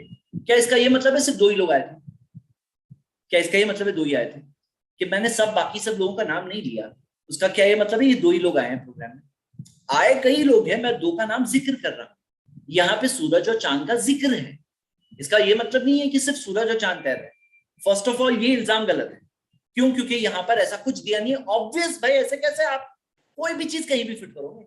कोई भी चीज यहाँ पे कहा दिया सूरज के सितारे नहीं तैर रहे, कहाँ दिया? बताओ बताओ कहाँ दिया है? ऐसे इल्जाम लगाएंगे? ये कोई साइंस की टेक्स्ट बुक चल पढ़ रहे हो? ये साइंस की टेक्स्ट बुक नहीं है जहां 100% साइंटिफिक इंफॉर्मेशन देना जरूरी है। साइंस की टेक्स्ट बुक में कोई अगर टेक्स्ट बुक में कोई चैप्टर पढ़ा रहा है कि कौन से हेवनली बॉडीज तैर रहे हैं, उसके अंदर सितारों को कोई छोड़ दे, तो बोलोगे हाँ ये तो गलत हो गया, साइंस की टेक्स्ट बुक है। कुरान साइंस की टेक्स्ट बुक है, ये साइंस है, साइंस निशानियां हैं गॉड की रियलिटी को समझने के लिए। और यहाँ पे अगर सितारों के बारे में कुछ भी नहीं दिया होता तो भी कोई अनसाइंटिफिक नहीं होता। इसमें कहा दिया है सितारे नहीं तैर रहे? हाँ, कहा दिया है? कहा दिया है? बस ऐसे फेक इल्जाम, कोई सेंस नहीं है इंसान में, कुछ भी इल्जाम लगाएंगे, कुछ भी सवाल पूछेंगे, कोई एक लेवल होना चाहिए ना खुद का भी। और आगे देखो, आपने तो फेक सवाल पूछा, लेकिन सच्चाई है। हाँ, आगे देखिए, कुल्लुन जो दिया है, कुल्लुन का क्या मतलब? देखिए अरबिक में कुल्लुन का मतलब सब, और किलाहुमा यानी दोनों, किलाहुमा दोनों। यहाँ पे ये नहीं सूरज और चांद का जिक्र है, और ये नहीं दिया गया किलाहुमा दोनों के दोनों तैर रहे हैं। यहाँ पे दिया गया कुल्लुन सबके सब तैर रहे हैं। मतलब यहाँ पे इनडायरेक्ट इंफॉर्मेशन में सबके सब के तैरने का जिक्र है। कुल्लुन मतलब जो भी हेवनली बॉडीज है ना, कोई भी स्टेशनरी नहीं है, सबके सब तैर रहे हैं। यानी कि सबके सबकी इंफॉर्मेशन है, जिसमें सितारे शामिल है, जमीन भी शामिल है, सूरज भी शामिल है, अर्थ भी शामिल है। कुल्लुन में सबके सब शामिल है। कुल्लुन फी फलकी यसबहून, सबके सब अपनी अपनी मदार में, ऑर्बिट में तैर रहे हैं। तो यहाँ पे तो वो आंसर उल्टा है, जो आप सवाल पूछ रहे हो ना, उसका आंसर यहाँ पे है, लेकिन वो सवाल बनता नहीं, वो सवाल वहां पे बनता नहीं है। ओके, इंशाल्लाह। तो आप ये देखिए, कहीं भी कुरान और हदीस में ये जिक्र नहीं है कि सूरज और के सितारे नहीं तैर रहे हैं। हाँ, ये कहीं भी जिक्र नहीं है। और अगर आप अभी नहीं तफसीर जलालैन देखें, ओल्ड तफसीर, तो इसके अंदर यह यहाँ पर वो बता रहे हैं ये जो कुल्लुन है ना, ये कुल्लुन, उसके अंदर ये कई सैकड़ों साल पहले तफसीर जलालैन में उन्होंने मेंशन किया है कि कुल्लुन के अंदर सूरज, शम्स और कमर तो है, और साथ साथ में नुजूम भी शामिल है, सितारे शामिल है। वो इस चीज को मेंशन कर रहे हैं, कुल्लुन पे गौर करके बोल रहे हैं कुल्लुन, ये दो का मेंशन नहीं हुआ, कुल्लुन मेंशन हुआ। वो कहते हैं इसमें सितारे भी शामिल है। ये आज के ऑब्जेक्शन उठाने के बाद वाला जवाब नहीं है कि कोई कहे कि हमने ऑब्जेक्शन उठाया, आपने चेंज करके ये बताया। हम लोग सिर्फ सच्चाई कन्वे करते हैं। सच्चाई सच्चाई है, आपको भी फॉलो करना चाहिए, अपने माइंड को ओपन करना चाहिए, वो मोड से बाहर निकलना चाहिए। जो सच है ना, उसको ना मानकर आपका ही नुकसान। अगर आप मुंह मोड़ोगे ना, ऑस्ट्रिच के जैसा सर को जमीन में घुसा दोगे, नुकसान आपका है, क्योंकि रियलिटी नहीं बदल जाएगी। रियलिटी से मुंह मोड़कर जिंदगी गुजारोगे, और फिर कल जाकर जब रियलिटी फेस टू फेस आएगी, जब रिजल्ट निकलेगा, तो कहां बच के भागेगी? तभी तो कोई ऐसा फेक इल्जाम उठाने का मौका भी नहीं होगा। अपने आप को ही बेवकूफ बना रहे हो, अपने आप को ही धोखे में डाल रहे हो, कोई और नहीं धोखे में आ रहा। तो यहाँ पे सवाल का जवाब है, ये मैंने ओल्ड तफसीर बता दी, और ये ओल्ड तफसीर के अंदर ये बात दी हुई है कि इसके अंदर जो कुल्लुन जो है उसके अंदर ये चीज शामिल है, नुजूम भी उसमें शामिल है। ओके, इंशाल्लाह हम आगे बढ़ते हैं। फोर्थ क्वेश्चन जो बाज वेबसाइट्स पे आया है वो ये सवाल है कि इस्लाम के मुताबिक दुनिया 6000 साल पुरानी है। 6000, हाँ 6000 साल पुरानी है। और इसके अंदर ये चार्ट बताया जाता है, ये चार्ट कि भाई आदम से लेकर जीसस क्राइस्ट तक 4000 साल, और ईसा अलैहिस्सलाम को गुजर करके 2000 साल हो गए, तो पूरी दुनिया 6000 साल पुरानी है। लेकिन इंसान जो है कि पुरानी फॉसिल्स मिले हैं, जो 6000 साल से पुरानी फॉसिल्स इंसानों की मिली है, और दुनिया की कई सिविलाइजेशन थी जो इससे पहले पुरानी सिविलाइजेशन है, उनकी पुराने आर्किटेक्चर में, हाँ आर्किटेक्चरल स्टडी में ये चीज आ चुकी है। हाँ, तो ये जो इल्जाम है, ये जो सवाल है, इसका कौन जवाब बताएगा? वन लाइन आंसर जी, कौन बताएगा? वन लाइन आंसर कि 6000 साल पुरानी है, और 6000 ये बात गलत साबित हो चुकी है। 6000 साल पुरानी नहीं दुनिया, दिस इज प्रूवन रॉन्ग जी। Roll number 27। वही आंसर है सर, कहाँ लिखी है 6000 साल कुरान में? वेरी गुड, माशाल्लाह, वेरी गुड। एक लाइन में आंसर कहाँ दिया है? 6000 साल कहाँ दिया? बताओ कहाँ दिया? कुरान में कहाँ दिया है? हदीस में कहाँ दिया? ये चार्ट कहाँ से लाए मालूम है? ये बाइबल से लाए हैं चार्ट। हमारे पास ऐसे टाइप की कोई चीज नहीं, बाइबल के अंदर ही चार्ट लगा हुआ है, न्यू इंटरनेशनल वर्जन के अंदर ये एक पूरा कैलेंडर लगा हुआ है कि आदम अलैहिस्सलाम 4000 BC में बॉर्न हुए थे, 4000 साल पहले जीसस क्राइस्ट के। हम नहीं मानते हैं, हमारे लिए कोई डेट नहीं दी हुई आदम अलैहिस्सलाम फला डेट में बॉर्न हुए। देख लो पूरा कुरान देख लो, पूरी हदीसें देख लो, कहीं पे ऐसी डेट नहीं मिलेगी आदम अलैहिस्सलाम नबी सल्लल्लाहु अलैहि वसल्लम से या ईसा अलैहिस्सलाम से इतने साल पहले बॉर्न हुए थे। ये कहीं नहीं दिया है, डेट कहीं नहीं दी। नूह अलैहिस्सलाम का सैलाब कब आया था, कहीं डेट नहीं दी। तो ये जो इल्जाम है ना, ये आप क्रिश्चियन से चाहिए तो आप बात करिए, उनसे अलग, लेकिन हमारे लिए इस्लाम के ताल्लुक से इल्जाम नहीं होता। यहाँ पे कोई डेट नहीं दी हुई है कि आदम अलैहिस्सलाम फला टाइम पे आए थे, और ये चीज हमारे लिए वैलिड नहीं है, ये फेक इल्जाम है। नेक्स्ट सवाल, हाँ नेक्स्ट सवाल, सूरज जमीन के इर्द गिर्द चक्कर लगा रहा है, गौर से सुनिए। बोले इस्लाम के मुताबिक, और ये बहुत बड़ा चौड़ा लंबा चौड़ा आर्गुमेंट है, लंबा चौड़ा, बहुत बड़े बड़े आर्टिकल्स इस पे लिखे गए, ओके। और दलील के तौर पर जो दलाइल दिए जाते हैं उसमें हम लोग कुछ का जायजा लेंगे। एक दलील ये दी जाती है, यही आयत, गौर से सुनिए क्या कहा जा रहा है। हुवल्लज़ी खलक़ल लैला वन्नहारा, वही है जिसने रात को बनाया, दिन को बनाया, सूरज को बनाया, चांद को बनाया। कुल्लुन फी फलकी यस्बहून, सब के सब अपने ही मदार में तैर रहे हैं। तो यहाँ पे दिया है, वो लोग क्या कहते हैं देखो सूरज तैर रहा है, चांद तैर रहा है, जमीन सेंटर में फिक्स्ड है, इसे कहते हैं जियोसेंट्रिक मॉडल। बोलते हैं जमीन सेंटर में फिक्स्ड है, सूरज गोल गोल जा रहा है, चांद जमीन की गोल गोल जा रहा है, जमीन सेंटर में है, जियोसेंट्रिक मॉडल। हालांकि सही चीज क्या है, सूरज सेंटर में है और सब सूरज के गोल जा रहे हैं, लेकिन कहते हैं नहीं, इस्लाम में जमीन सेंटर में है, इस्लाम के मुताबिक जमीन सेंटर में है, सूरज जमीन के इर्द गिर्द जा रहा है, जमीन के इर्द गिर्द जा रहा है। देखो दलील, सूरज जा रहा है, चांद जा रहा है, जमीन जाने का कुछ नहीं है, इन्हें जमीन सेंटर में फिक्स्ड है, यानी कि जमीन सेंटर में फिक्स्ड है। इसका आंसर कौन देगा? मैं हाथ डाउन कर रहा हूं, फिर आपको फिर से रेज करना पड़ेगा। कौन इसका जवाब देना चाहता है? One line answer, one line, और अलग अलग लोग ट्राई करें ताकि सब अलग अलग किस्म के लोगों को मौका मिले इंशाल्लाह। तो अभी मैं मौका दे रहा हूं, और कोई मायूस ना हो, एक बार मौका नहीं मिला फिर से मिलेगा इंशाल्लाह। तालिब इल्म आपको मौका मिल रहा है। यस, अस्सलाम वालेकुम रहमतुल्लाहि व बरकातहू। जी, इसमें भी ये सवाल में भी बेबुनियाद सवाल है, क्योंकि इसमें बताया है कि सारे अपने अपने मदार में घूम रहे हैं। ये स्पेसिफाई नहीं किया कि अर्थ के आसपास घूम रहे हैं। अपने अपने मदार में तो हर प्लैनेट घूम रहा है, सूरज भी घूम रहा है, धरती भी घूम रही है, सब घूम रहा है, लेकिन ये स्पेसिफिकेशन नहीं है कि धरती के आसपास सूरज घूम रहा है। ओके, एक बेबुनियाद सवाल है। Very good, very good. मतलब इसमें सूरज के चलने का जिक्र है, चांद के चलने का जिक्र है, जमीन का जिक्र नहीं है। तो नहीं है उसका मतलब ये नहीं फिक्स्ड है, नहीं है का मतलब फिक्स्ड है। जैसे अगर मैं कहूं कि मैं देख रहा हूं कि आज अभी देख रहा हूं कि एक ब्रदर जमील है, उन्होंने हाथ उठाया है, एक तालिब इल्म ने हाथ उठाया है, तो मैं देख रहा हूं दो का हाथ उठा हुआ देख रहा हूं। अब उसका मतलब नहीं दो ही हाथ उठे हैं, हाथ तो 11 उठे हुए हैं राइट नाउ, 11 हाथ ऊपर है, लेकिन उसका मतलब ये नहीं कि दो ही हाथ ऊपर है। आप समझ रहे हैं? तो यहाँ पे अगर सूरज और चांद का जब जिक्र है, डजंट मीन कि सिर्फ सूरज और चांद घूम रहे हो और जमीन नहीं घूम रही है। हाँ, जैसे एक नेमतुल्लाह भाई, उनका हाथ ऊपर उठा हुआ दिख रहा है, अगर मैंने उनका नाम जिक्र नहीं किया, दो लोगों का जिक्र किया, दो लोगों का हाथ ऊपर है, दैट डजंट मीन कि बाकी सबका नीचे है, किसी और का भी ऊपर हो सकता है। यहाँ पे सूरज और चांद का जिक्र है और साथ में कुल्लुन है, तो इसमें आंसर क्या आ रहा है? कुल्लुन में तो जमीन की घूमने का भी जिक्र आ गया, जमीन भी घूम रही है, कुल्लुन के अंदर जमीन भी शामिल है। क्या कुल्लुन में सबके सब में जमीन आउट हो गई? अगर आउट होती तो बताना होता कि सब के सब सिवाय जमीन। कहीं है ऐसा कुरान में कि सब के सब तैर रहे हैं सिवाय जमीन के, जमीन नहीं तैर रही, ऐसा कहीं दिया है? फेक सवाल, एब्सोल्युटली फेक सवाल।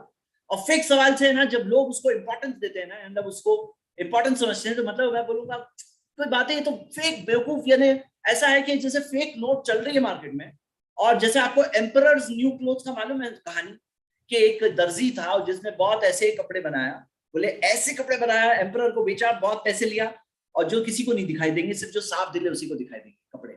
तो सब लोगों को लग रहा है कि कपड़े तो कुछ दिख ही नहीं रहे, एम्परर पहना हुआ है, कोई कपड़े नहीं दिख रहे हैं, लेकिन लगता है मेरा दिल साफ नहीं है, तो मैं बता दूंगा तो सबको मालूम पड़ जाएगा कि मेरे दिल साफ नहीं है। यहाँ तक कि एक बच्चे ने कहा कि एम्परर तो कुछ नहीं पहना हुआ है।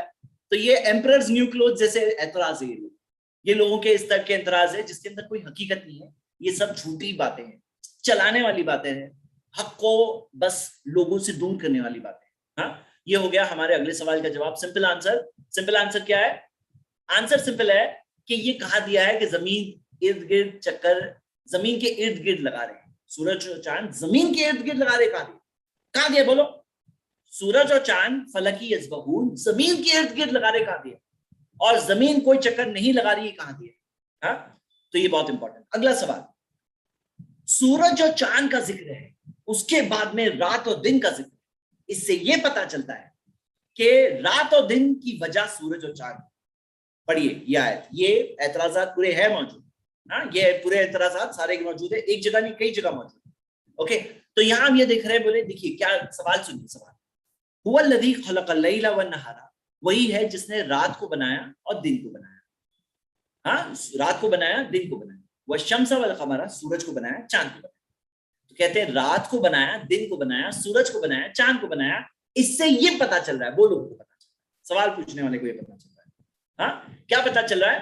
बोले इससे ये पता चल रहा है सूरज और चांद को बनाया, उस वजह से, सूरज की वजह से दिन है और चांद की वजह से रात। और ये एब्सोल्युटली अनसाइंटिफिक चीज है, ये अनसाइंटिफिक चीज है। रात की वजह से चांद नहीं है, चांद की वजह से रात नहीं है। मतलब चांद आता है तो रात हो जाती है, जैसे चांद आया तो रात हो जाती है। बोले ये अनसाइंटिफिक। बोलो कौन जवाब देगा इसका? ऐसे सवाल का कौन जवाब देगा? Yes brother Arif.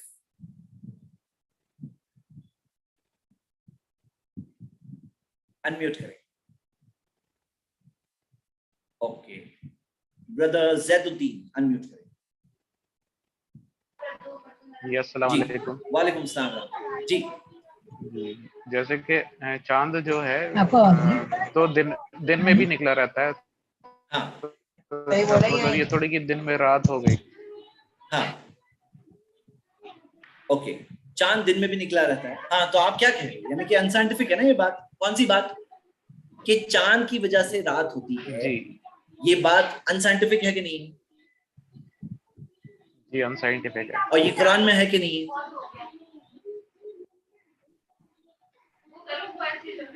जी पढ़िए आयत सामने आपकी। ठीक है, आपने ट्राई किए। अच्छा, ब्रदर आरिफ आप रेडी हैं तो आप करें। ओके सिस्टर जी बताइए क्या जवाब है। हेलो। हाँ जी आवाज आ रही है। हाँ मैं ये कह रहा था कि अल्लाह ताला ने यह फरमाया कि मैंने बनाया है। हाँ। अल्लाह ताला ने यहाँ पे नहीं बताया कि मैंने डिपेंड किया है किसी की एक चीज को दूसरे से। वेरी गुड माशाल्लाह। इन्होंने सब जवाब कैच किया। क्या कहा? अल्लाह ने बनाया, सूरज को बनाया, चांद को बनाया, अल्लाह ने रात को बनाया, दिन को बनाया, हाँ सूरज को बनाया, चांद को बनाया। ये कहाँ दिया है कि चांद की वजह से रात होती है? कहाँ दिया है?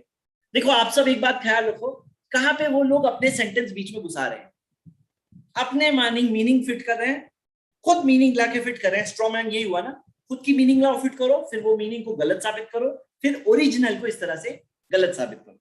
खुद की मीनिंग एक लाए बीच में कि चांद से रात हुई, चांद से रात हुई कहाँ दिया है? बताओ इसमें कहाँ दिया है? कहाँ दिया है बताओ। अच्छा इसमें एक ये सवाल है जो थोड़ा सा जेन्युइन है कि खलक़ल लैल, अल्लाह ने रात को बनाया और दिन को बनाया। दिन को बनाया, लोग क्या बोलते हैं ना, सवाल ये है जो थोड़ा जेन्युइन है, क्या बोलते हैं? बोले दिन को बनाया। दिन तो खुद ब खुद होता है, सूरज आ जाता है दिन बन जाता है, सूरज आ गया दिन हो गया, बनाने की क्या जरूरत है? दिन खलक़ल लैल वन नहार, रात को बनाया, दिन को बनाया, बनाने की क्या जरूरत है? सूरज आया दिन हो गया। बनाया क्या है? बनाया। हाँ ये थोड़ा सा जेन्युइन हुआ। क्यों? देखते हैं, इसको कनेक्टेड है इसलिए मैं ले रहा हूं। तो आप ये देखिए कि स्पेस में आपने देखा है क्या दिखता है आपको? अंधेरा, फुल अंधेरा दिखता है। हाँ स्पेस में पूरा अंधेरा दिखता है। और यहाँ पे सूरज जो आता है ना तो पूरी रोशनी होती है, दिन बनता है। सूरज आता है दिन होता है। अब देखो सूरज तो यहाँ चांद पे भी आता है, सूरज की फुल रोशनी हो तो भी चांद पे दिन ऐसा दिखता है। सूरज की फुल रोशनी के बावजूद चांद पे दिन ऐसा दिखता है, और सूरज और जमीन पे दिन ऐसा दिखता है।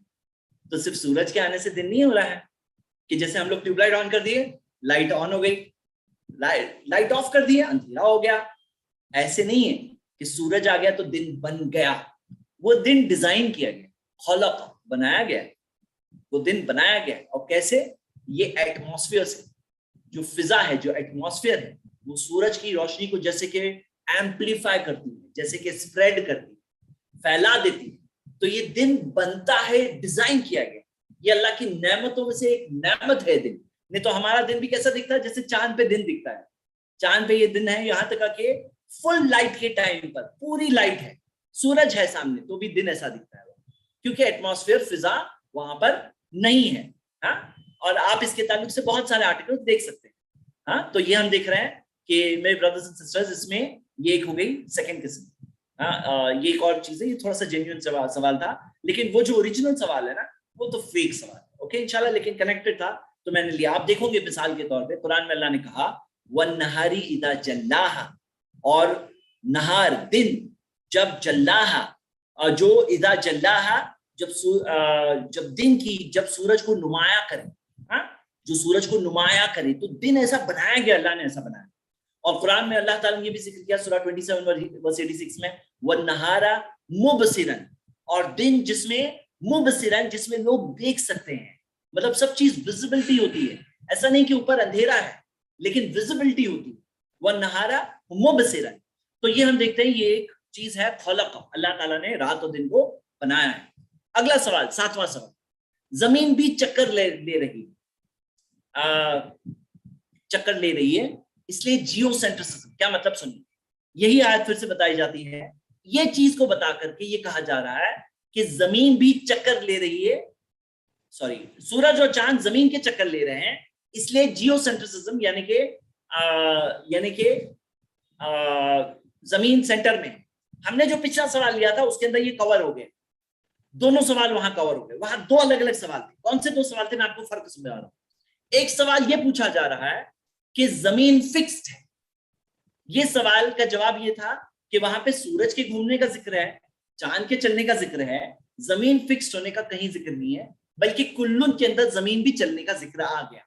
अब ये दूसरा सवाल ये है कि सूरज चल रहा है, चांद चल रहा है, तो जमीन के इर्द गिर्द घूम रहा है, तो ये हो गया दूसरा सवाल। ये दो अलग अलग सवाल है और दोनों सवालों का जवाब उसी जवाब में कवर्ड है जो मैंने बताया कि दोनों चीजें यहाँ पे कहीं भी जिक्र नहीं है। हाँ कहीं भी जिक्र नहीं है। अगला सवाल, इब्राहिम अलैहिस्सलाम ने फरमाया मेरा रब सूरज को मशरिक से निकालता है और मगरिब में डुबाता है। तो ये देखिए उनके वर्ड्स। इब्राहिम इस्लाम का डिबेट था एक बादशाह के साथ जो कहता था कि मैं गॉड हूं, मैं रब हूं। तो इब्राहिम ने जब उनसे आर्ग्यू किया तो उनके सामने आर्ग्यूमेंट ये रखा, क्या सवाल रखा, फ़इन्नल्लाह याती बिशम्सी मिनल मशरिक, अल्लाह सूरज को लाता है मशरिक से निकालता है, फाती बिहा मिनल मगरिब, तुम मगरिब से निकाल के बताओ। तुम रब कहते हो ना अपने आप को, तुम गॉड कहते हो अपने आप को, तुम मगरिब से निकाल के बताओ। अल्लाह मशरिक से निकालता है, तुम मगरिब से निकाल के बताओ।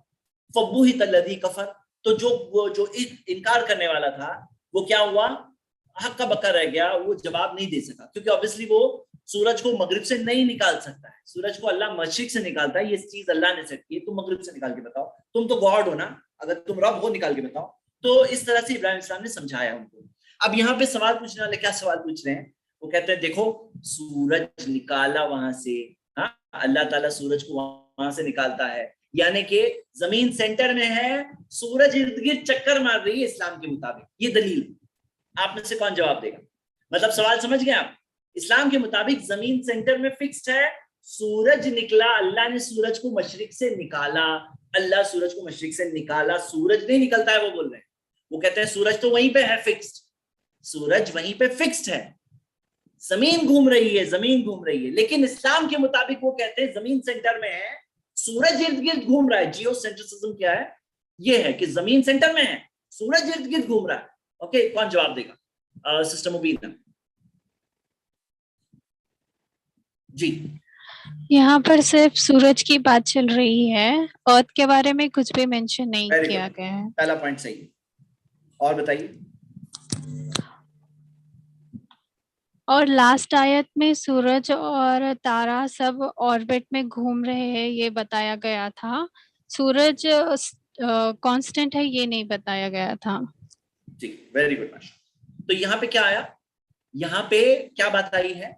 यहाँ पे ये बात आई है मेरे ब्रदर्स एंड सिस्टर्स कि जमीन की बात ही नहीं हो रही है। यहाँ पर अल्लाह सूरज को निकालता है यहाँ पे दुनिया वालों के नजरियों से, जो हम लोग सनराइज कहते हैं, सनसेट 2021 तक कह रहे हैं।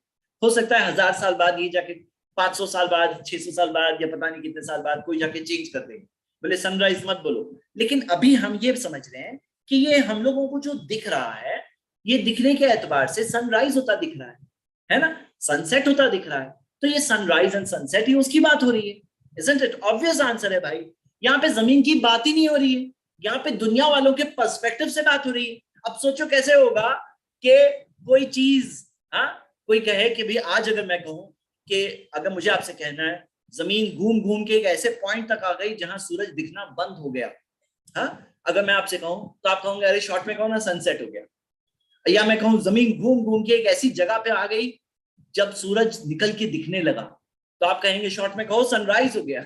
हाँ, तो जो लोग ये बात कहते हैं वो खुद भी ऐसी वर्ड्स यूज नहीं करते, बट सिंपली बराए नाम एतराज, फेक एतराज की लिस्ट में ये भी एक एतराज है। चलिए हम आगे बढ़ते हैं। इससे हम आगे बढ़ने वाले कुछ अलग किस्म के एतराज में आते हैं। एक अलग एतराज पे कि सूरज जो है साये का गाइड है, उसे साये की दलील है सूरज। सुनिए, अलम तरा इला रब्बिका, क्या तुम देखते नहीं अपने रब की तरफ, कैफा मद्द दिल्ला, कि कैसे अल्लाह ताला ने जमीन साये को फैलाया, वलो शाअ लजअलहु साकिनन, अल्लाह चाहता तो साये को फिक्स कर देता, सुम्मा जअलना शम्सा अलैहि दलीला, और फिर अल्लाह ताला ने सूरज को उसके लिए दलील बनाई, सूरज को उसके लिए गाइड बनाया, यानी सूरज की रोशनी की वजह से साया बन रहा। तो अल्लाह ताला ने क्या जिक्र किया है यहाँ पे? ये जिक्र किया है कि क्या तुम ये नहीं देखते कि अल्लाह ताला ने कैसे साये को फैलाया, और अल्लाह चाहता तो वो साकिन हो जाता। साकिन जैसे मिसाल के तौर पे ऐसे प्लैनेट्स है जो रोटेट नहीं होते, जहां पे 6 महीने का दिन होता है फिर 6 महीने की रात होती है, मतलब इतनी स्लो स्पीड पे रोटेट होते हैं कि इतना स्लो स्पीड के साया जैसे कि उनका फिक्स रहेगा, क्योंकि वो सूरज को फेसिंग है, 6 महीने तक दिन चलेगा फिर 6 महीने की रात होगी। हाँ, ऐसे प्लैनेट्स हैं। लेकिन जमीन की स्पेशलिटी क्या है? यहाँ की रोटेशन स्पीड ऐसी है कि 24 घंटे में पूरा एक दिन खत्म हो जाता है, एक रोटेशन पूरा हो जाता है, तो रात भी थोड़ी देर के लिए आती है, दिन भी थोड़ी देर के लिए आती है। इससे क्या होता है, रात में थोड़ी ठंडक हो जाती है, दिन में थोड़ी गर्मी हो जाती है, जाके दोनों चीजें बैलेंस हो जाती है, हम इंसान यहाँ रह पाते। अगर ऐसा नहीं होता तो फिर ये होता कि अगर लंबा दिन होता 6 महीने का दिन और फिर 6 महीने की रात, तो फिर उसमें क्या होता है, टेम्परेचर्स डिस्टर्ब हो जाते, टेम्परेचर्स डिस्टर्ब हो जाते हैं, रहना इंसानों के लिए मुश्किल और कई बार नामुमकिन हो जाता। तो हम ये देखते हैं कि अल्लाह ताला ने फैसिलिटी रखी और अल्लाह चाहता तो ये साकिन हो जाता, मतलब दिन फिक्स्ड हो जाता, जैसे वो सारे सैयारे हैं ना, प्लैनेट्स हैं। हाँ, जैसे मिसाल के तौर पे मर्क्यूरी जो है वो जमीन से करीब है, लेकिन मर्क्यूरी में दिन बहुत लंबा होता है। तो हम ये देखते हैं कि भले ही करीब है, जहां पे रात जो साइड सूरज से दूर होती है वहां पे इतनी ज्यादा ठंडी हो जाती है कि -150 डिग्री तक का टेम्परेचर होता है। वहां क्यों होता? क्योंकि हालांकि जमीन से करीब है, सूरज के ज्यादा करीब है, जमीन जो है, अर्थ जो है दूर है, मर्क्यूरी करीब है। तो लेकिन हम ये देखते हैं कि वहां का जो दिन है वो इस तरह से इरेगुलर दिन। अब अल्लाह चाहता तो साया साकिन होता, मतलब जमीन भी ऐसे फिक्स टाइप के प्लैनेट होती नहीं है। हाँ, नहीं है, अल्लाह चाहता तो होती। तो हमारे लिए अल्लाह ताला ने सहूलत दी। अल्लाह के एहसानों में से ये भी एक एहसान है कि ये साया जो है साकिन नहीं है, फिक्स नहीं है। हाँ, ये फिक्स नहीं है। तो मेरे भाइयों में बहनें, यहाँ पे पॉइंट क्या है, और मैं डायरेक्ट आंसर दे रहा हूँ, आप लोगों को नेक्स्ट सवाल में मौका दूंगा इंशाल्लाह। यहाँ पे जवाब ये है कि अल्लाह ताला ने साये को बढ़ाया। हाँ, तो यहाँ पे जो सूरज की बात आ रही है, वजअलना शम्सा अलैहि दलीला, तो ये सूरज की जहां बात आ रही है, वो कहाँ पे बात आ रही है? वहां पे सूरज की वजह से साया हो रहा है, ये बात हो रही है, सूरज की वजह से साया हो रहा है। पॉइंट ऑफ व्यू की बात है। और हमारी कई सारी इबादतें उस पर डिपेंड होती है। जैसे हम देखते हैं कि नमाज का टाइम होता है कब, असर का टाइम कब शुरू होता है, और जोहर का टाइम कब शुरू होता है, वो ऐसे साये के ऊपर डिपेंड होकर होता है। हाँ, साये पे डिपेंड होकर होता है। तो ये साया जो है ये एक टाइप की दलील है, एक टाइप का इंडिकेटर है। हाँ, तो सूरज क्या है? सूरज का जो मूवमेंट है, अपेरेंट मूवमेंट दुनिया से जो दिख रहा है, वही सेम बात। इससे कहीं ये साबित नहीं होता कि जमीन नहीं घूम रही, बल्कि कुल्लुन फी फलकी यस्बहून में वो चीज उल्टा इंक्लूडेड है। कहीं ये बात नहीं निकलती कि सूरज जमीन के इर्द गिर्द घूम रहा है, वो मीनिंग नहीं निकलती। ये मीनिंग निकालना फेक, एक तरह का फेक है, एक टाइप का झूठा इल्जाम है। ओके, इंशाल्लाह मैं ये देखकर अब हम आगे बढ़ते हैं। अगला सवाल ये है, दूध पीने के लिए और सेहत के लिए अच्छा है। हाँ, देखिए आयत, वइन्ना लकुम फिल अनआमी लइब्रतन, अल्लाह ने कहा तुम्हारे लिए चौपाओं में एक इबरत है, बड़ी इबरत है। कितनी नेमतें उसमें। नुस्क़ीकुम मिम्मा फी बुतूनिही, हम तुम्हें पिलाते हैं उसमें से जो उसके पेट में है, मिन बैनी फरसिन व दमिन, जो गोबर, हाँ, जो उसका डाइजेस्टेड मटेरियल है, और उसके खून के दरमियान में से, हाँ, लबनन खालिसन, दूध मिलता है। खालिस मतलब के खालिस होता है, मतलब प्योर होता है। खालिसन साइगल लिशारिबीन, पीने वालों के लिए सेहत पहुंचाता है। अब इसमें क्या होता है? सवाल ये है, पहला सवाल ये है कि भाई दूध में कई सारे टाइप की बैक्टीरियाज होती है जिसको मारना होता है। कई बार दूध डायरेक्टली जो निकला हुआ दूध पी ले तो उससे कुछ नुकसान हो सकता है, इसीलिए उसको बॉईल करके पीना होता है। हाँ, वो बैक्टीरियाज को मारना होता है, फिर बाद में पी सकते हैं। और सवाल ये है कि इसके अंदर खालिसन साइगल लिशारिबीन, पीने वालों के लिए बहुत अच्छा है सेहत के लिए। तो कहते हैं कि देखो कितने सारे लोगों को लैक्टोज इंटॉलरेंस है, लैक्टोज इंटॉलरेंस हो जाती है, यानी कि दूध पीने की वजह से उनके उल्टा प्रॉब्लम हो जाता है। तो कुरान की आयत रॉन्ग है, फेक है, हाँ, कि झूठी बात है ये। कुरान इस्लाम साइंस के खिलाफ है, ऐसा कहा जा रहा है। आप में से कौन जवाब दे सकता है? ये सिंपल कॉमन सेंस में जवाब। सवाल मेरे मुताबिक फेक सवाल है। Okay, sister Shaina. जी, सिस्टर शाइना, सिस्टर रमशा। अस्सलाम वालेकुम। वालेकुम सलाम। जी सिस्टर कंटिन्यू। इसमें ये कहीं भी नहीं कहा है कि दूध को आप बॉईल करके ना पियो या कैसे भी ना पियो। उन्होंने सिर्फ एक बताया है कि दूध पीने से सेहत याब होंगे, लेकिन ये आपको नहीं कहा है कि आप उसको से निकाल के सीधे ही पियो। ओके, और बताइए। डन, जज़ाकल्लाह खैर। बिल्कुल सही बात कि इसमें कहीं ये नहीं है कि जैसे मिसाल के तौर पे एनिमल से गोश्त मिलता है, अच्छा होता है खाने के लिए, हेल्दी होता है, प्रोटीन्स मिलते हैं, लेकिन कोई कहे मैं कच्चा खाऊं, कच्चा तो नहीं, वो खाने का तरीका थोड़ी है। तो ये दूध है, अच्छा है पीने के लिए, लेकिन उसको पीने का तरीका है जो अल्लाह ने इंसानों को अवेयरनेस दी है, समझ दी है, वो एहतियात। लेकिन रॉ मटेरियल तो अच्छा है ना, वहां से जो दूध आ रहा है उसमें ना वो गोबर है ना वो खून है, लेकिन प्योर दूध आ रहा है पीने के लिए। ये एक नेमत है अल्लाह की, अल्लाह ने प्रोवाइड किया है और पीने के लिए अच्छा है, सेहतमंद है। मिल्क के कई सारे हेल्थ बेनिफिट्स हैं। और जो लोग लैक्टोज इंटॉलरेंस की बात करते हैं उनको डाइटिशियन क्या कहेंगे मालूम है? कहते तुम दूध मत खाओ, तुम दही खाओ, तुम चीज खाओ, तुम ये सब चीजें खाओ। अच्छा बताओ दही कहां से आती है? दही क्या चीज से बनती है? दूध से बनती है। दूध ही तो हुआ ना इनडायरेक्टली। हाँ, इनडायरेक्टली तो दूध ही आ रहा है ना उनके पास। तो दही चीज कैसे बनती है? दूध से बनती है। और एक होता है जनरल रूल, हाँ, एक होता है जनरल, और एक होता है कोई लैक्टोज इंटॉलरेंस वाला है तो वो दूसरे इनडायरेक्ट तरीके से दूध ही ले रहा है, दूध के ही बेनिफिट ले रहा है, इनडायरेक्ट तरीके से ले रहा है। तो एक होता है जैसे मिसाल के तौर पे किसी कोई कहे कि भाई ये चीज, ये बीमारी की का ट्रीटमेंट है, कोई डॉक्टर कहे। अब ऐसा भी हो सकता है किसी को रॉन्ग रिएक्शन होता हो, हाँ, तो फिर क्या ये कहना बंद कर देंगे इसके अंदर ये बेनिफिट है, ये ट्रीटमेंट है, हनी में शिफा है?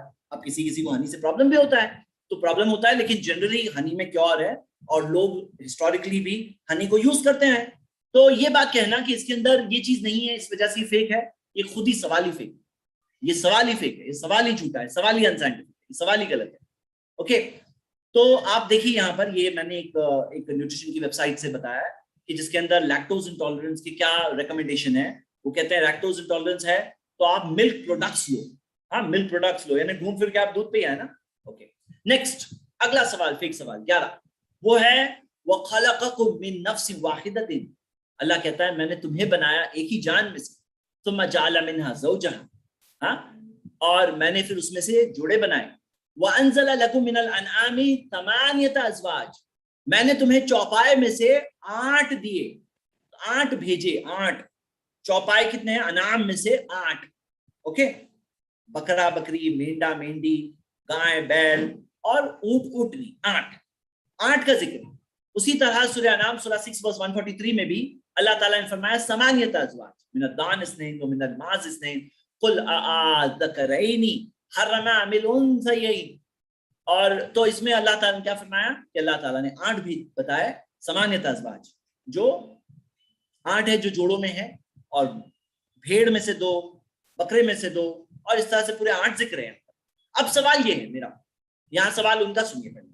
उनका सवाल ये है, वो कहते हैं कि इस्लाम में सिर्फ 8 लाइव स्टॉक, 8 फार्म एनिमल्स का जिक्र है, सिर्फ 8। अल्लाह को ये नहीं पता है, वो लोग इल्जाम लगाते हैं। सुनिए, वो इल्जाम ये लगाते हैं अल्लाह को ये नहीं पता है कि कहीं पे जैसे फॉर एग्जांपल कोल्ड एरियाज में रेनडियर्स भी यूज होते हैं, हाँ, रेनडियर्स यूज होते हैं। कहीं पर हम देखते हैं डियर्स भी आते हैं, कहीं पर हॉर्सेस इंक्लूड होते हैं। तो लाइफ स्टॉक में ये सब जानवर जो है, गूज है, कहीं पर डक्स भी इंक्लूड होते हैं लाइफ स्टॉक में। मतलब यहाँ पे सिर्फ 8 ही नहीं और भी होते हैं। तो ये इनका सवाल है, हाँ, सवाल कि भाई 8 ही, अल्लाह को 8 ही पता। अल्लाह को ये नहीं पता था नऊजुबिल्लाह कि डियर्स भी होते हैं, हिरन भी होते हैं, रेनडियर भी होते हैं पोलर रीजन्स में। अल्लाह को ही नहीं पता था, ये कह रहे हैं, इल्जाम है। आप में से कौन जवाब देगा? मैं हाथ डाउन कर रहा हूं, अभी रेस करिए, अभी हाथ उठाइए, कौन बता सकता है? 1 लाइन आंसर ओनली। सिस्टर रौनक जहां जी। अल्लाह ताला ये थोड़ी ना कहे हैं कि मतलब कि ये 8 का जिक्र है कि तुम ये 8 खा सकते हो, ये जिक्र है ना जी। ओके, आगे बताइए, आप जवाब की ट्रैक पर हैं, थोड़ा एक लाइन और बोलिए। ठीक है, आपने कोशिश की, जज़ाकल्लाह खैर। Next sister Tajwar Ayesha. Hello जी। यहाँ पे अल्लाह ने उन जानवरों को जिक्र किया जिनको अल्लाह ने ये नहीं बोला है कि ना रेनडियर नहीं है, बस बोला रेनडियर हैं लेकिन हम उनको खा नहीं सकते। यहाँ पे सिर्फ खाने वाले जानवरों का जिक्र दिया है। देखिए, खा नहीं सकते रेनडियर को, ऐसा नहीं है। यहाँ पे चिकन का भी जिक्र नहीं, मुर्गी खा सकते हैं। फिर हाँ, खा सकते जी, ठीक है। ओके, देखिए एक क्लास सादान अहमद जी। 8 का जिक्र है, इसका मतलब ये नहीं कि 8 ही है। ओके, वेरी गुड माशाल्लाह। 8 का मतलब जिक्र है, उसका मतलब ये नहीं है कि सिर्फ 8 ही है, 9वां नहीं है, 10वां नहीं है, 11वां नहीं है, 12वां नहीं है, 13, 14, 15 नहीं है, ऐसा नहीं। हाँ, ये 8 जो है, एक्चुअली ये जो 8 है, इसके अंदर ये कुर्बानी के अंदर ये 8 जानवर अलाउड है। ईद उल अजहा में कुर्बानी में ये 8 को जिक्र किया गया अनाम में। देखिए यहाँ पे क्या है ना, डेफिनेशन है एक अरबिक वर्ड अनाम, और जो अनाम जो है ना, जिसके अंदर 8 का जिक्र है अनाम में, अब ये एक टर्म है जो अरब जमीन पे चल रहा है, जिसमें अल्लाह ताला ने वो नेमत जतलाई है, इंसान को बताया है कि अल्लाह ने तुम्हें ये नेमत दी है ताकि इंसान शुक्रगुजार बने, अल्लाह के एहसानों को माने, अल्लाह का इनकार ना करे। हाँ, तो ये यहाँ पर चीज मिल रही है। तो मेरे ब्रदर्स एंड सिस्टर्स, यहाँ पे हम ये देख रहे हैं कि कहीं भी ये नहीं दिया है कि 8 के अलावा कोई और नहीं है, 9वां नहीं है, 10वां नहीं है। अब जैसे मिसाल के तौर पर कोई बहुत बड़ी मार्केट है, उसमें हजारों आइटम बिक रहे हैं, और कोई उसमें से 8 प्रोडक्ट आपको भेजे, क्या उसका ये मतलब है वो मार्केट में सिर्फ 8 ही है? वो मार्केट में 8 ही प्रोडक्ट मिलते हैं, 8 भेजे ना उन्होंने, 9वां नहीं मिलता है। 8 का जिक्र है यहाँ पर, उसका मतलब ये नहीं 9वां प्रोडक्ट नहीं है या 10वां प्रोडक्ट नहीं है, ऐसा नहीं। अब एक मिसाल लेता हूं, जैसे ये एक आर्टिकल है यूएसए में 2018 में एक फार्म बिल पास हुआ, जिसके बाद में हॉर्सेस को भी लाइफ स्टॉक में गिनने लगे, बोले लाइफ स्टॉक में हॉर्स भी शामिल। उससे पहले हॉर्स शामिल नहीं था लाइफ स्टॉक में। तो ये बताओ, ये एक डेफिनेशन है जगह जगह पर, जैसे अरब जमीन में अनाम का एक डेफिनेशन था। अब आप देखोगे कि यहाँ पर जैसे ये लाइफ स्टॉक के अंदर लोग आज ये सवाल पूछते हैं ना, लाइफ स्टॉक में इस्लाम में सिर्फ 8 चीजें हैं, कहीं भी ये बात नहीं दी गई। यहाँ पे अनाम के जिक्र है, ये अनाम के डेफिनेशन के अंदर ये 8 है, उसके अंदर चौपाओं में ये 8 है। उसका मतलब ये नहीं कि कोई और हलाल नहीं है, उसका मतलब ये नहीं चिकन वगैरह हलाल नहीं है, उसका मतलब ये भी नहीं कि उसका बिजनेस नहीं कर सकते, उसको पाल नहीं सकते, ऐसा कोई मतलब नहीं करता। तो जैसे आप देखेंगे कि एक अमेरिका के अंदर लाइफ स्टॉक के अंदर घोड़े को भी शामिल किया गया, पहले शामिल नहीं था, अभी शामिल किया गया। कई जगहों पे डक्स को शामिल नहीं किया गया था, कई जगहों पे दूसरे टर्की है और दूसरे सारे एनिमल्स को शामिल किया जाता है। तो हम ये देखते हैं कि ये चीज क्या है, ये एक जगह, टाइम, प्लेस, सिचुएशन के हिसाब से डेफिनेशन चेंज होते हैं। उसमें क्या ये अनसाइंटिफिक इल्जाम लग रहा है? तो आपको मैं एक और चीज बताऊं कि ये जो एनिमल्स का जिक्र है लाइफ स्टॉक के, उसका मतलब ये नहीं कि 8 के अलावा और कोई नहीं है।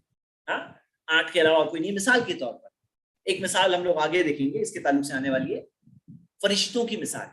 कि अल्लाह ताला ने फरिश्तों के जिक्र किया है सूरह फातिर में, फरिश्तों के मुतालिक जिक्र किया है सूरह फातिर में, और कहा कि उनके पर 2-2, 4-4 या 6-6, 8-8 पर, लेकिन जिब्रील का जिक्र नहीं है, जिब्रील के 800 पर है। हाँ, तो हम ये देखते हैं अरबिक में ये चीज यूज होती है, अरबिक में इस तरह से यूज होता है। उसका मतलब ये नहीं कि उससे ज्यादा नहीं है। हाँ, तो ये चीज हम ये बात देखते हैं। आगे अगला सवाल, स्पेस में जाना मुमकिन नहीं है इस्लाम के मुताबिक, स्पेस में जाना मुमकिन नहीं है इस्लाम के मुताबिक। इसके अंदर ये आयत बताई जाती है सूरह रहमान की, ये भी फेक सवालों में मैंने डाला है, सूरह 55 वर्स 33, या माशरल जिन्नी वल इंस, ए इंसानों और जिन्नों की दुनिया, इन इस्ततातुम अन तनफुज़ु मिन अक़तारिस समावाति वल अर्द, अगर तुम्हारे पास इस्तिताअत है, हाँ, इन इस्ततातुम, अगर तुम्हारे पास इस्तिताअत है, कैपेसिटी है, ताकत है, अन तनफुज़ु मिन अक़तारिस समावाति वल अर्द, कि आसमान और जमीन की बाउंड्रीज को तुम पार करके आगे बढ़ो, फनफुज़ू, जाओ जाओ, ला तनफुज़ूना इल्ला बिसुल्तान, तुम नहीं जा पाओगे सिवाय ये कि अल्लाह की मर्जी से, ताकत से, इजाजत से। हाँ, इल्ला बिसुल्तान, अल्लाह सिवाय इजाजत के तुम नहीं जा पाओगे। हाँ, तुम नहीं जा पाओगे। तो कहा कि देखो ये आयत को गलत साबित कर दिए है, अभी तो स्पेस में हम लोग निकल चुके हैं, अभी तो हम जमीन से बाहर निकल चुके हैं, तो अभी तो हमारा स्पेस ट्रैवल स्टार्ट हो गया है। आप में से कौन इस सवाल का जवाब एक लाइन में बताएगा? जी, सिस्टर आइरीन मीमन। सर, यहाँ नहीं निकल सकते का मीनिंग ये है कि अगर जैसे कोई जालिम बादशाह या जालिम लोग कयामत के दिन यहाँ अल्लाह से भागकर नहीं जा सकते, कहीं से भी उनकी पकड़ अल्लाह कर लेगा, इसका मतलब ये है। जी, वो बच के कहीं नहीं जा सकते। ओके, ठीक है। एक ये तफसीर में एक मीनिंग ये भी बताई गई है कि जाओ, क्या कर सकते हो तो जाओ, कहाँ जाओगे बच के? तुम्हें जो बनाया है ना उसी के पास वापस जाना पड़ेगा, जिसने बनाया है उसी के पास वापस जाना होगा। और यही बात रियलिटी बताई जा रही है कि नहीं जा सकते, तुम नहीं जा सकते, बच के कहीं नहीं जा सकते।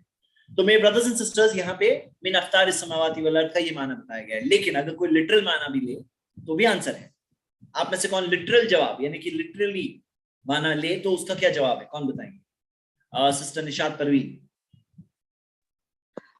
सर, मुझे ये लगता है कि इसमें ये जब बिल्कुल साफ साफ जाहिर हो रखा है कि आसमान और जमीन की अगर तुम्हारे अंदर ताकत है बाहर निकलने की, you have capacity to go, तो तुम जाओ।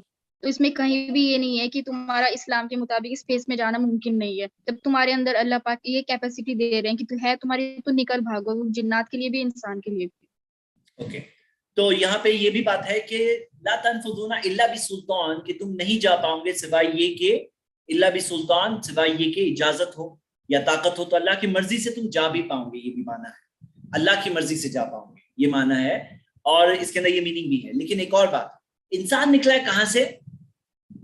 मिन अक्तारिस समावाती वल अर्द, आसमान और जमीन की जो किनारों से। इंसान तो जमीन के किनारे से बाहर निकला है, आसमान के किनारे से बाहर निकला है। जो समाज दुनिया है, दुनिया का आसमान है, वो कौन सा आसमान है? उसके अंदर जो सारे जो स्टार्स है, ये दुनिया के आसमान में, मतलब जो स्टार्स जो है, तकरीबन दुनिया कितनी बड़ी है? 93 बिलियन लाइट ईयर्स, मतलब 930 करोड़ साल बड़ी दुनिया है। हाँ, जो 93 बिलियन लाइट ईयर्स है वो कंटिन्यूस फैल रही है, कंटिन्यूस बड़ी होती जा रही है। हाँ, फैल रहा है, यूनिवर्स स्प्रेड हो रहा है। अख्तार समावाती वल अर्द, ये है समाए दुनिया, दुनिया का आसमान। तुम जाओ एक आसमान को पार करके बताओ, पार करके बताओ। नहीं कर सकते। क्यों नहीं कर सकते? आपको पता है? क्योंकि जो फास्टेस्ट स्पीड ऑफ ट्रैवलिंग जो है वो लाइट की स्पीड बोलते हैं। आप बताओ कि पूरी दुनिया में ये 930 करोड़ लाइट ईयर्स बड़ी दुनिया, लाइट ईयर्स यानी जमीन अगर निकले एक कोने से तो दूसरे कोने तक पहुंचने में 930 करोड़ साल लगेंगे। और क्या आपको पता है कि जो स्पीड ऑफ लाइट है उससे ज्यादा तेजी से जमीन से यूनिवर्स फैल रहा है, faster than the speed of light फैल रहा है। क्योंकि यहाँ क्या है, जैसे एक मटेरियल ही स्ट्रेच होते जा रहा है, यूनिवर्स जो स्प्रेड हो रहा है वो faster than the speed of light spread हो रहा है। अगर आप लाइट की स्पीड पे भी जाओगे तो जितनी स्पीड में आप कॉर्नर तक पहुंचोगे तब तक वो बहुत आगे पहुंच चुकी होगी, क्योंकि 930 करोड़ साल लगे ना तुम्हारी लाइट को यहां से वहां पहुंचने में, तब तक दुनिया और बड़ी होगी। तो यानी कि यूनिवर्स की जो अख्तार है उसकी बाउंड्री को कोई पार नहीं कर सकता। हाँ, कोई पार नहीं कर सकता। लेकिन इल्ला बि सुल्तान, जब एक रूह निकलती है, जब एक इंसान की मौत होती है तो उसकी रूह को अल्लाह ताला की मर्जी से उसकी जर्नी होती है आसमानों की तरफ। लेकिन ये क्या है? ये part of the unseen world है, गैब का की बात है। और जो लोग बिलीव करते हैं इन गॉड, उनके लिए ये चीज में बिलीव करना कोई मुश्किल बात नहीं है। और जो लोग अपने दिमाग को स्विच ऑफ करके रखते हैं and don't want to believe in the existence of god, तो उन्हें चाहिए कि अपने माइंड को ओपन करें। गॉड के एक्जिस्टेंस के बहुत सारे प्रूफ्स हैं सब तरफ, उसे देखें, उस बात को समझें। तो ये मिरेकल्स का समझना कोई मुश्किल बात नहीं है। और डिटेल्स इसकी आगे की क्लास में आने वाली है इंशाल्लाह। आगे बढ़ते हैं, नेक्स्ट सवाल। हाँ, तो यहाँ पे मैंने कुछ आर्टिकल्स दिया है कि universe is spreading faster than all calculations, expectations. हाँ, और यूनिवर्स बहुत फास्ट स्प्रेड हो रहा है। 13वां सवाल, सूरज चांद को नहीं पकड़ सकता, कुरान में दिया है, यानी कि उनकी जो मदार है सिमिलर है। सूरज और चांद की मदार जो है, ऑर्बिट सिमिलर है। देखिए क्या कहा जा रहा है, मैं आपको बताऊं, कुरान की ये आयत है, सूरह यासीन सूरह 36 आयत नंबर 40, ला शम्सु यंबगी लहा अन तुद्रिकल कमर, के सूरज को ये इजाजत नहीं कि वो चांद को पकड़ ले। सूरज चांद को पकड़ ले, उसे ये इजाजत नहीं है। वला लैलु साबिकुन नहार, ना रात दिन को पकड़ सकती है, हाँ, ना रात दिन से आगे बढ़ सकती है। वो कुल्लुन फी फलकी यसबहून, सब के सब अपने अपनी मदारों में तैर रहे, हाँ, सबके सब अपनी अपनी फलकी यसबहून, अपनी अपनी फलक में, अपनी अपनी मदार ऑर्बिट में तैर रहे। तो यहाँ पे ये जो दिया है कि सूरज को इजाजत नहीं है कि चांद को पकड़ ले, तो इससे ये सवाल उठाया गया है। सवाल ये उठाया जा रहा है कि दोनों की ऑर्बिट क्या है? सिमिलर है, सिमिलर है। इसी वजह से ये बात हो रही है कि सूरज पकड़ नहीं सकता। ये बात क्यों हो रही है? क्योंकि दोनों की ऑर्बिट सिमिलर है। हाँ, आप में से कौन इस सवाल का जवाब देगा कि सिमिलर है? ये बात का जवाब कौन देगा? यहाँ पे सवाल मैंने रखा, ये आयत आपके सामने। चलिए, सिस्टर वे टू जन्नत,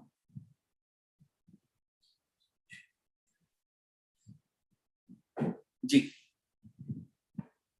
सिस्टर नगमा चौधरी।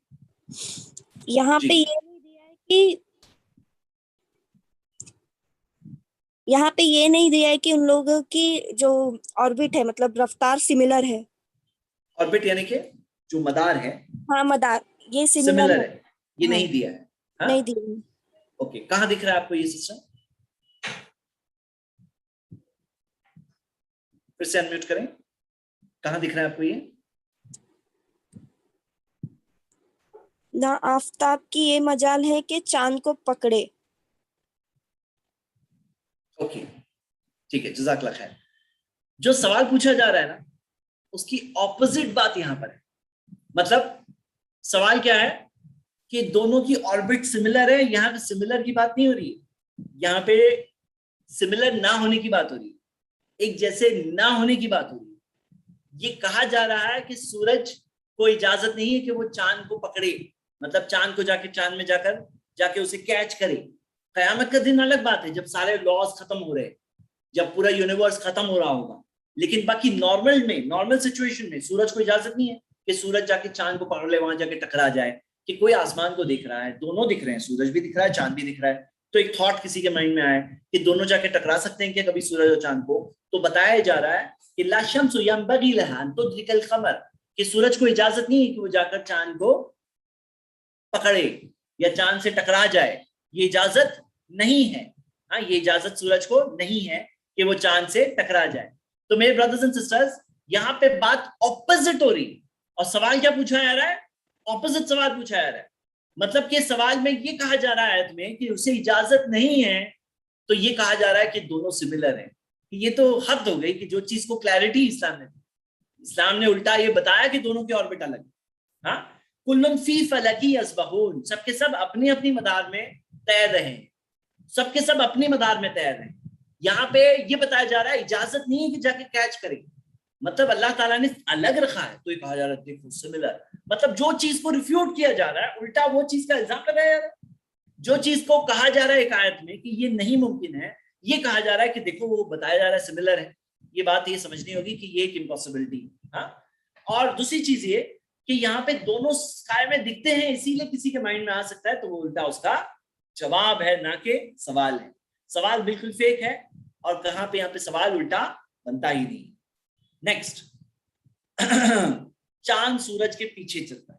कुरान में दिया है चांद सूरज के पीछे चलता है।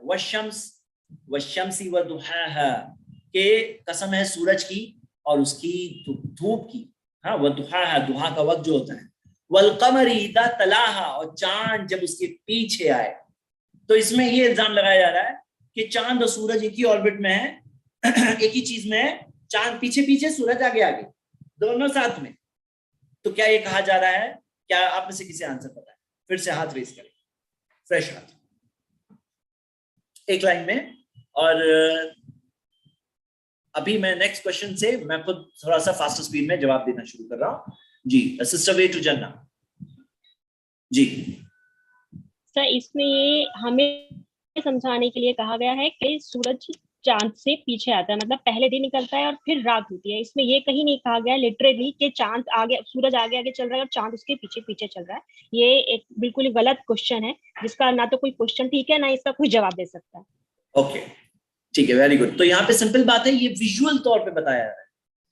दोनों की ऑर्बिट अलग है, सूरज को इजाजत नहीं है, वो तो आयत हम देख चुके हैं। ला शम्सु यंबगी लहा अन तुद्रिकल क़मर, कि सूरज को इजाजत नहीं है कि वो चांद को जाके पकड़े। तो दोनों की ऑर्बिट कुल्लुन फी फलकी यसबहून, ये तो दिया गया है।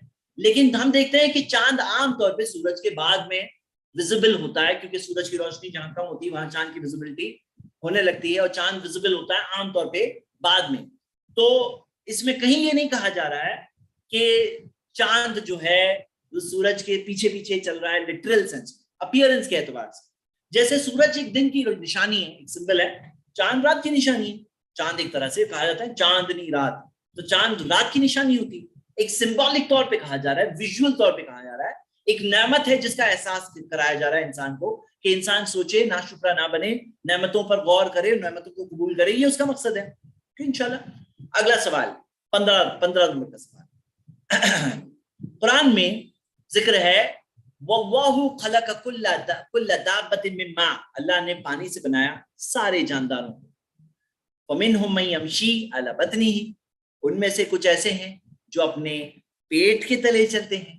वमिनहुम मन यमशी अला रिजलैनी, और उनमें कोई ऐसे हैं जो अपने पाँव के तले चलते हैं। वमिनहुम मन यमशी अला अरबईन, और उनमें से कोई ऐसा है जो 4 पाँव से चलता है। कोई रेंग रेंग के चलता है, 2 पाँव से चलता है कोई जानवर, और कोई है जो 4 पाँव से चलता है। यख्लुकुल्लाहु मा यशा, अल्लाह जैसा चाहता है बनाता है। इन्नल्लाह अला कुल्ली शैइन कदीर, अल्लाह हर चीज पे कुदरत रखता है, बाकुदरत है।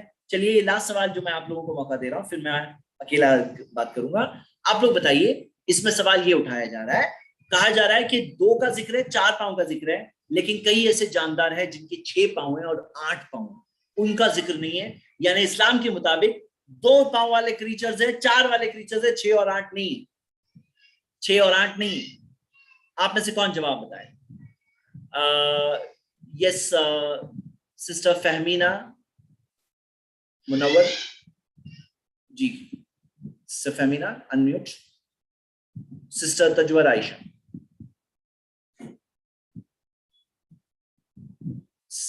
सिस्टर अलमास सिद्दीकी, 3 लोगों को मैंने अनम्यूट ऑप्शन दिया। जी अस्सलाम वालेकुम वालेकुम सलाम जी। इसमें ये तो बिल्कुल भी नहीं कहा गया है कि इसमें 6 और 8 पैर वाले जानवर नहीं हैं या उसने नहीं पैदा किए हैं। जी वेरी गुड माशाल्लाह। हाँ ओके वेरी गुड ओके। और आगे और कुछ पॉइंट? एक सिस्टर ने चैट में बताया कि तमाम के तमाम चलने फिरने वालों में सब चलने वाले आ जाते हैं। ओके तो हम ये देखते हैं कि यखलुकुल्लाहु मा यशा, अल्लाह जैसा चाहता है बनाता है। इसमें कहीं ये जिक्र नहीं है कि 6 पांव वाले नहीं है। अगर होता ना तो आप कहते हैं अनसाइंटिफिक है। कुरान में दिया है सिर्फ 4 पांव वाले, सिर्फ 2 या 4 वाले पांव वाले, सिर्फ रेंगने वाले 2 पांव 4 पांव। अगर कहीं ऐसा होता कि इससे ज्यादा का दिया होता कि नहीं है तो बात होती है अनसाइंटिफिक। लेकिन ये कहना कि ये जिक्र नहीं है यहाँ इस आयत में, इसका मतलब है कि है ही नहीं, ये बात बिल्कुल गलत है। मैंने आपको थोड़ी देर पहले मिसाल दी है, ये आयत की मिसाल, ये सूरह फातिर सूरह 35 की आयत नंबर 1 है कि अल्लाह ताला ने बनाया मलाइका को, फरिश्तों को, उली अजनिहतिन, पर वाले, फरिश्तों के पास पर होते हैं, मसना व सुलासा व रुबा, 2-2, 3-3 या 4-4, यानी कि 2-3-4, यानी कि 2 6 और 8, मसना व सुलासा व रुबा।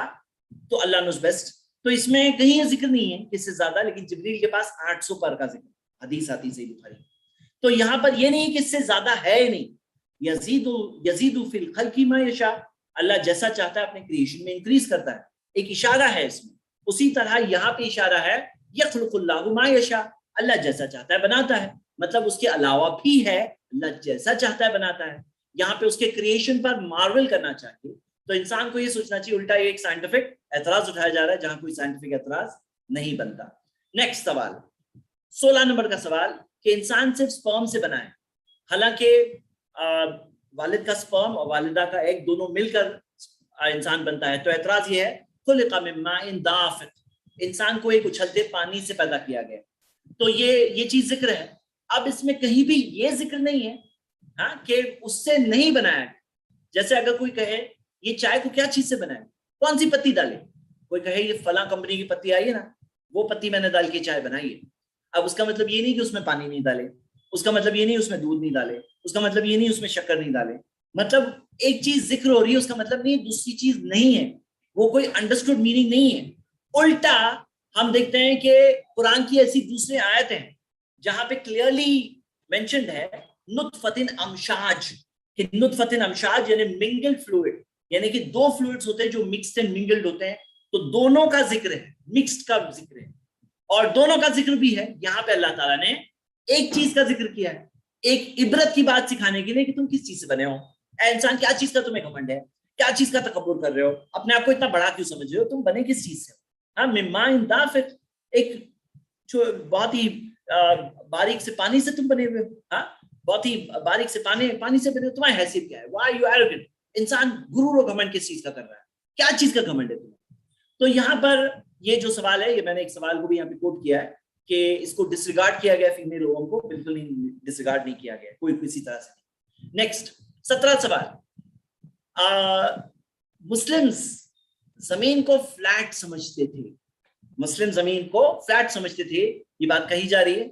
इसका जवाब मैं आपको सीधा शेखुल इस्लाम इब्न तैमिया के वर्ड से बताऊंगा। वो कहते हैं कि अल अफलाकु मुस्तदीरा, कि सारे के सारे जो आसमानी जो बॉडीज है वो सब के सब राउंड है। मतलब कि ये कहेंगे स्फेरिकल है। राउंड यानी फ्लैट को भी राउंड बोलते हैं ना, लेकिन ये एक स्फेरिकल है जैसे कि बॉल होता है। और इंदल उलमाइल मुस्लिमीन, मुसलमानों के उलमा के नजदीक, सहाबा के नजदीक, ताबईन के नजदीक, यानी नबी सल्लल्लाहु अलैहि वसल्लम के कंपेनियंस, उनके जमाने के बाद वाले, और इसके आगे हम देखते हैं वो उन्होंने जिक्र किया कि बल कद नकल इजमा अल मुस्लिमीन अला ज़ालिका गैर वाहिद मिन अल उलमा अल मुस्लिमीन। कई सारे उलमा ने इसके बारे में इजमा इत्तिफाक जिक्र किया है कि सब के सब समझते थे कि जमीन क्या है, स्फेरिकल, सारी जितनी भी आसमानी बॉडीज है स्फेरिकल। ये ताल्लुक से क्या है, इत्तिफाक, इजमा, कंसेंसस हो चुका है। सहाबा के स्टेटमेंट्स है, ताबईन के ताल्लुक से। इमाम इब्न तैमिया कहते हैं कि इस ताल्लुक से इजमा और कंसेंसस है। क्यों मालूम है आपको? क्यों? एक आयत के बेसिस पे अक्सर लोगों ने ये समझा कि अल्लाह ताला ने कुरान में कहा खलक़स समावाति वल अर्दा बिल हक़, अल्लाह ने आसमान और जमीन को बिल हक़ बनाया, मतलब अल्लाह ताला ने ये अच्छी तदबीर से, मतलब परफेक्टली बनाया है। युकव्विरुल लैल अला नहार, वो रात को दिन पर युकव्विरु लपेटता है, वो युकव्विरुल नहार अला लैल, और दिन को रात पर लपेटता है। तो ये वर्ड युकव्विरु था, ये युकव्विरु वर्ड से मुस्लिम स्कॉलर्स ने क्या समझा? मुस्लिम स्कॉलर्स ने वो समझा कि भाई लपेटना, ये जो वर्ड युकव्विरु जो है ना, ये अमामा के लिए आता है कि जैसे टर्बन को लपेटा जाता है, सर पे लपेटते हैं जैसे। तो लपेटना, जिस चीज पे लपेटा जाता है वो गोल होनी जरूरी है। तो जब रात और दिन को लपेटने की बात आ रही है, यानी कि ये एक स्फेरिकल, स्फेयर होना, बॉल टाइप की चीज होना जरूरी है, ये स्कॉलर्स ने समझा। किस जमाने की बात कर रहे हैं? 1400 साल पहले से बात कर रहे हैं। क्यों ऐसा है? अभी रिसेंट टाइम्स में, कुछ साल पहले जब जाकर फ्रांसिस ड्रेक ने जमीन का चक्कर काटा, तब जाके यूरोप वालों को कुछ यकीन हुआ कि जमीन फ्लैट नहीं तो उससे पहले तक ये वो मानते थे कि जमीन फ्लैट है, लेकिन मुस्लिम उलमा स्कॉलर्स ये मानते थे, बल्कि उनमें इत्तेफाक था, इख्तिलाफ नहीं था इस मौजू पर। हाँ, किसी स्कॉलर की आपको बात मिल जाएगी, किसी स्कॉलर कोई स्कॉलर जो कहता है कि नहीं जमीन चपटी है, वो उनका पर्सनल ओपिनियन है, वो एक इंसान है, उनसे मिस्टेक हो सकती है। लेकिन लार्जली आपको इस चीज के ताल्लुक से कुरान हदीस में तो कोई बात है ही नहीं, और मुस्लिम स्कॉलर्स के ताल्लुक से, सहाबा के ताल्लुक से भी आपको ये बात मिलेगी जो इब्न तैमिया रहमहुल्लाह ने अपने स्टेटमेंट में बताया। आगे 18 नंबर, तो ये एक फेक इल्जाम था, क्योंकि ये बिल्कुल फेक मिस इन्फॉर्मेशन पे, जैसे होता है ना फेक मिस इन्फॉर्मेशन फैलाई जाती है, व्हाट्सएप यूनिवर्सिटी पे कोई खबर निकल आती है, ये वैसे टाइप की खबर है, हाँ बिल्कुल फेक इन्फॉर्मेशन जो हमने देखा। पॉइंट नंबर, सवाल नंबर 18, सूरज और चांद को मिला दिया जाएगा कयामत के दिन। सूरज और चांद को मिला दिया जाएगा, यानी कि दोनों सेम साइज। ये सवाल है, आई कांट रेजिस्ट। आप में से मैं आपको मौका देता हूं, आप लोगों में से कौन ये सवाल का जवाब जानता है? हाथ उठाएं। ओके, वो खसफल कमरु व जुमिया शम्स वल कमर, चांद बेनूर हो जाएगा और सूरज और चांद को मिला दिया जाएगा। हाँ, मिला दिया जाएगा, वो जुमिया शम्स वल कमर। वो कहते हैं इससे साबित होता है कि सूरज और चांद सेम साइज है इस्लाम के मुताबिक, और ये चीज अनसाइंटिफिक। कौन जवाब देगा? मोहम्मद फाजिल, फर्स्ट टाइम आप जी बताइए। मोहम्मद फाजिल। मिला दिया जाएगा, इसका मतलब ये नहीं कि सेम साइज हो जाएंगे। 1 लीटर पानी में आधा लीटर दूध भी मिला सकते हैं। वेरी गुड माशाल्लाह, वेरी गुड। मुझे आप लोगों का ये जज्बा बहुत अच्छा लग रहा है, बारकल्लाह फीक। ये कॉन्फिडेंस जो है ना आप सब में डेवलप हो, इस्लाम की दिफा में सब लोग अवेयरनेस फैलाओ। ये झूठा प्रोपेगेंडा जो लोग फैला रहे हैं ना, हमारे पास हक है, सच्चाई, हम तोड़ मड़ोड़ करके झूठ को, सच्चाई को ट्विस्ट नहीं कर रहे हैं। हमारे सामने रियलिटी, हम सच्चाई के फॉलोअर्स। अल्हम्दुलिल्लाह, आई लाइक द स्पिरिट, बारकल्लाहु फीक, वेरी गुड। तो जुमिया शम्स वल कमर, सूरज और चांद को मिला दिया जाएगा, उसका मतलब ये थोड़ी कि सेम साइज। कैसे? हाउ इट फॉलोज, कैसे ये बात निकलती है उसमें से, कैसे ये कंक्लूजन निकलता है? हाउ, कैसे? कि भाई मिसाल के तौर पे, अब भाई खाना इतना सारा बना, उसमें नमक इतना सा डाले, नमक को मिला दिया गया खाने के साथ। अब नमक इतना सा, खाना इतना सा, बोले खाने में नमक को मिलाया गया। इससे ये बात साबित होती है कि चावल और नमक सेम क्वांटिटी में था। ऐसे फॉर्मूला बना करके खाना बनाओ, आपका खाना कैसे बनेगा आप ही इंजॉय करिए। लेकिन हकीकत यह है कि जिसके अंदर कोई सेंस नहीं है वही ऐसा कंक्लूजन बनाएगा, जिसको इल्जाम थोपने पे इतना ज्यादा इंटरेस्ट है कि वो इस टाइप के कैसे भी तोड़ मरोड़ करके इल्जाम बनाएगा। हाँ जी, नेक्स्ट अगला सवाल। ये जो मैं कह रहा हूं ना, मैंने कहीं कहीं ये आर्टिकल्स डाल भी दिए ताकि आप लोग देखो कि ये सवालात जो किस तरह से है। पॉइंट नंबर 19 सुनिए, नेक्स्ट सवाल। अल्लाह ताला ने कुरान में कहा वो हिफ्ज़म मिन कुल्ली शैतान मारिद, कि अल्लाह ताला ने जो मीटियर्स है उन्हें शैतान से हिफाजत के तौर पे, सरकश शयातीन से हिफाजत के तौर पे बनाया है। उनका काम क्या है वो मीटियर्स का, कि वो जो कवाकिब यानी हेवनली बॉडीज, उसमें सब आगे मीटियर्स भी आगे। तो वो मीटियर्स जो है जिससे जाकर शयातीन को लगती है, उससे जो चलते हुए जो अंगारे जो आसमान में जाते हैं कभी, तो वो कहते हैं, अल्लाह ताला ने फरमाया कि ये शैतान को मारने के लिए है, शैतान को मारने के लिए। हिफ्ज़म मिन कुल्ली शैतान मारे, वो कहते हैं, उनका सवाल सुनो। सवाल ये है, कहते हैं कि ये हिफाजत के लिए है ना, कितने लोग मीटियर से उल्टा मर जाते हैं। अल्लाह ने कहा हिफाजत के लिए है, लेकिन इससे कितने लोग मर जाते हैं। आई थिंक दो आई वांटेड कि मैं अकेले ही कंटिन्यू करूं, लेकिन मैं आप लोगों को मौका दे रहा हूं। वन लाइन आंसर, हिफ्ज़म मिन कुल्ली शैतान मारिद। यहां पे ये है कि शैतान जो से हिफाजत के लिए अल्लाह ने बनाया है, और मर जाते हैं लोग। हिफाजत होती है उनकी? नहीं होती है। तो कहते हैं इस्लाम अनसाइंटिफिक है, कुरान अनसाइंटिफिक है, साइंस से टकराता है। यहाँ पे दिया हिफाजत के लिए है, जबकि उससे मर जाते हैं लोग। चलो बताओ कौन जवाब देगा? जमील, मुनव्वर। इसमें हिफाजत का मतलब है जब शैतान अगर कुछ जो यहाँ पर जादू का काम करता है उसको आगे कुछ बोल देते हैं, उसकी हिफाजत के लिए बताया गया है कि गायब की खबर कि अगर इसका अल्लाह हिफाजत करता है, क्योंकि जो प्रोटेक्टर रूप है हमारा, कुरान में बताया गया, तो प्रोटेक्ट करता है, मतलब जी जो बेल्ट है जो प्रोटेक्ट करता है, नहीं तो बहुत सारे आदमी, पूरा दुनिया खत्म हो जाता है अगर बेल्ट से प्रोटेक्ट। ओके, माशाल्लाह। ओके, आपने बहुत अच्छा ट्राई किया। मैं चाह रहा हूँ और थोड़ा सा हिटिंग आंसर मिले। बदरुद्दीन खान, बदरुजा खान। जी अस्सलाम वालेकुम। वालेकुम सलाम। तो शैतान से हिफाजत की बात हो रही है। मौत और जिंदगी तो अल्लाह के हाथ में, वो तो जिस हाल में लिखी है वो आकर नहीं। वेरी गुड, आपकी फर्स्ट लाइन बहुत हिटिंग थी। वो क्या है? यहाँ पे किस चीज से हिफाजत की बात हो रही है? यहाँ पे शैतान से हिफाजत की बात हो रही है। जो शयातीन से हिफाजत की बात हो रही थी उसकी बात हो रही है, वो पर्टिकुलर उसका भी डिस्क्रिप्शन है क्या चीज की बात हो रही है। तो आप कोई वर्ड को लेकर कहीं और फिट कर दें, वो नहीं होता है। जैसे मिसाल देता हूं कि पेट्रियट मिसाइल जो स्कड मिसाइल को मारने के लिए थे, पेट्रियट स्कड मिसाइल आ रही है, उसको मारने के लिए पेट्रियट मिसाइल निकलती थी, लेकिन कितने सारे लोग पेट्रियट मिसाइल से मर गए। फ्रेंडली फायर बोलते हैं उसको। पेट्रियट मिसाइल चली स्कड से बचाने के लिए, लेकिन पेट्रियट से कोई मर गया। तो शयातीन को से हिफाजत के लिए है, लेकिन उसका मतलब ये नहीं कि हमें कुछ नहीं हो सकता। यहाँ पे जमीन वाले को कुछ नहीं हो सकता, वो मीनिंग वहां दी नहीं है।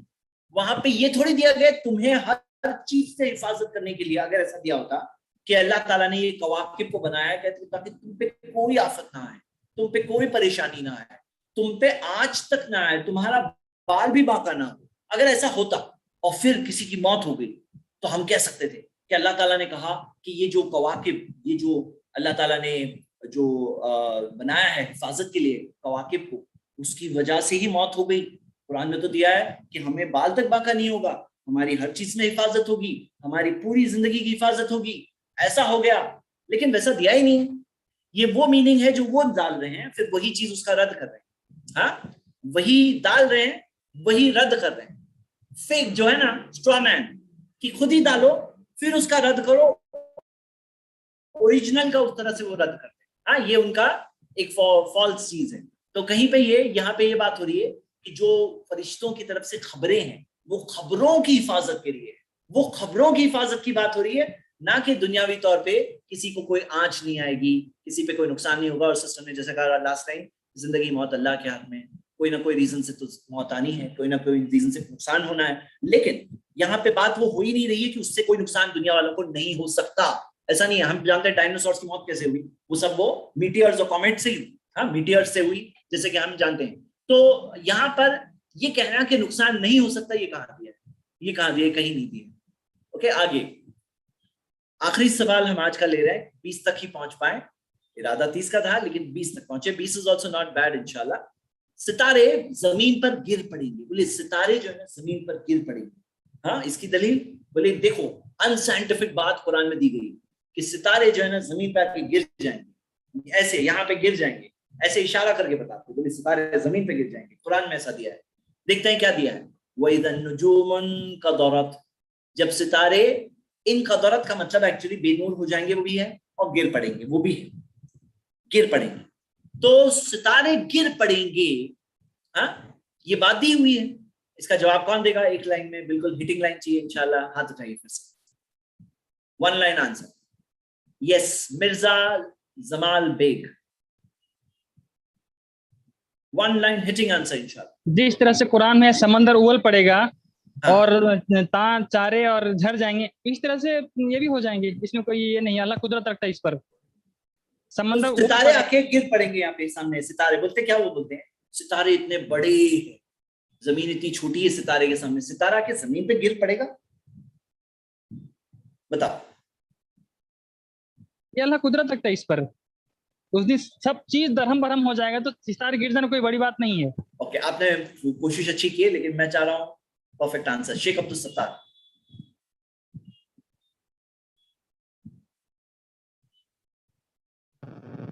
जी जी, सितारे आके जमीन पे गिर पड़ेंगे। सितारे गिर पड़ेंगे इसका मतलब ये नहीं कि हमारे सामने जमीन पर ही गिर पड़ेंगे। Okay, very good. सितारे गिर पड़ेंगे, ये कहाँ दिया है? जमीन पे गिर पड़ेंगे। बताओ कहाँ दिया है, कहाँ दिया है? कैसे तुम पढ़ रहे हो जो दिया ही नहीं है? जो दिया नहीं है आंखों को नजर नहीं आता है, कहाँ से दिख रहा है आपको? जमीन पे आके गिर पड़ेंगे। कोटेशन दे रहे हैं, हवाला दे रहे हैं, आप अरबिक सामने है मौजूद, देखो तर्जुमे मौजूद है। हाउ कैन यू एट्रीब्यूट जो है ही नहीं वहां पे, जमीन पे आके गिर पड़ेंगे? कहाँ ये दिया कहाँ है? मतलब कोई एक ऑनेस्टी है कि नहीं, ईमानदारी है कि नहीं? कुछ भी थोप करके एक आवाम, जो आम आवाम होती है ना, जिसको लगता है अरे कितना आयत पढ़ ली उन्होंने, आयत पढ़ के अपनी वर्ड्स अपने तरफ से ऐड कर दिए, जमीन पर गिर पड़ेंगे। कहाँ दिया जमीन पे गिर पड़ेंगे? कहाँ दिया? बोलो ना। ये कोई बच्चों के खेलने वाले सितारे हैं जो आके जमीन पे गिर गया कि भाई बच्चे ने सितारा लगाया था वो गिर गया जमीन पे, ये वो बात हो रही है? You don't understand. मतलब अपनी तरफ से कैसे कोई कर सकता है? तो इतना बड़ा फूल है, इतना बड़ा बेवकूफ है कि उसको पढ़ने नहीं आता है कि सामने क्या दिया है, 3 वर्ड दिए और वो पढ़ रहा है 5 वर्ड्स। हाँ, जमीन पे आके गिर पड़ेंगे। How is it? तो आज के हमने क्लास में ये 20 सवाल देखे और एक बॉल में 20 इंशाल्लाह आउट है। और आप लोगों को जो मैंने रूल बताया ना, मुझे कॉन्फिडेंस है आप लोग 30 के 30 को भी आउट कर लेते हैं, बल्कि उसके आगे भी आउट कर लेंगे इंशाल्लाह।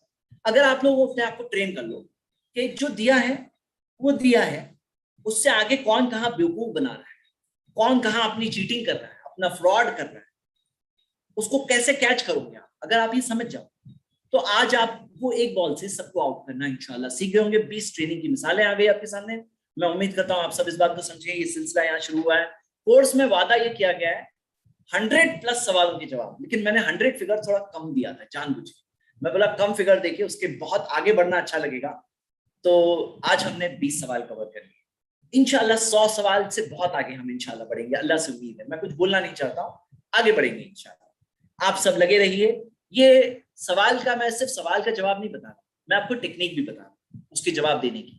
हाँ, तो ये फर्स्ट कैटेगरी थी, आगे और बहुत कुछ बाकी है, बहुत सारे किस्म के सवाल बाकी हैं। आज तो एक तरह से उन्होंने बारिश लगाए हैं। हम हर हफ्ते की अपनी इंशाल्लाह जवाबों की बारिश शुरू करेंगे। शुक्रिया। अगले हफ्ते टाइम पे आइए, पाबंदी से आइए।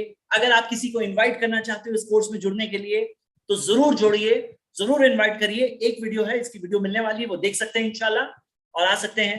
सवालों के लिए आपको एक लिंक दिया जाएगा जिसमें आप अपने सवाल टाइप करें। मैं क्लास से पहले आकर जवाब देने की कोशिश करूंगा इंशाल्लाह। एक और चीज, आप सबको अपना अटेंडेंस मार्क करना है। वो अटेंडेंस आपको ग्रुप में अभी थोड़ी देर में भेजा जाएगा।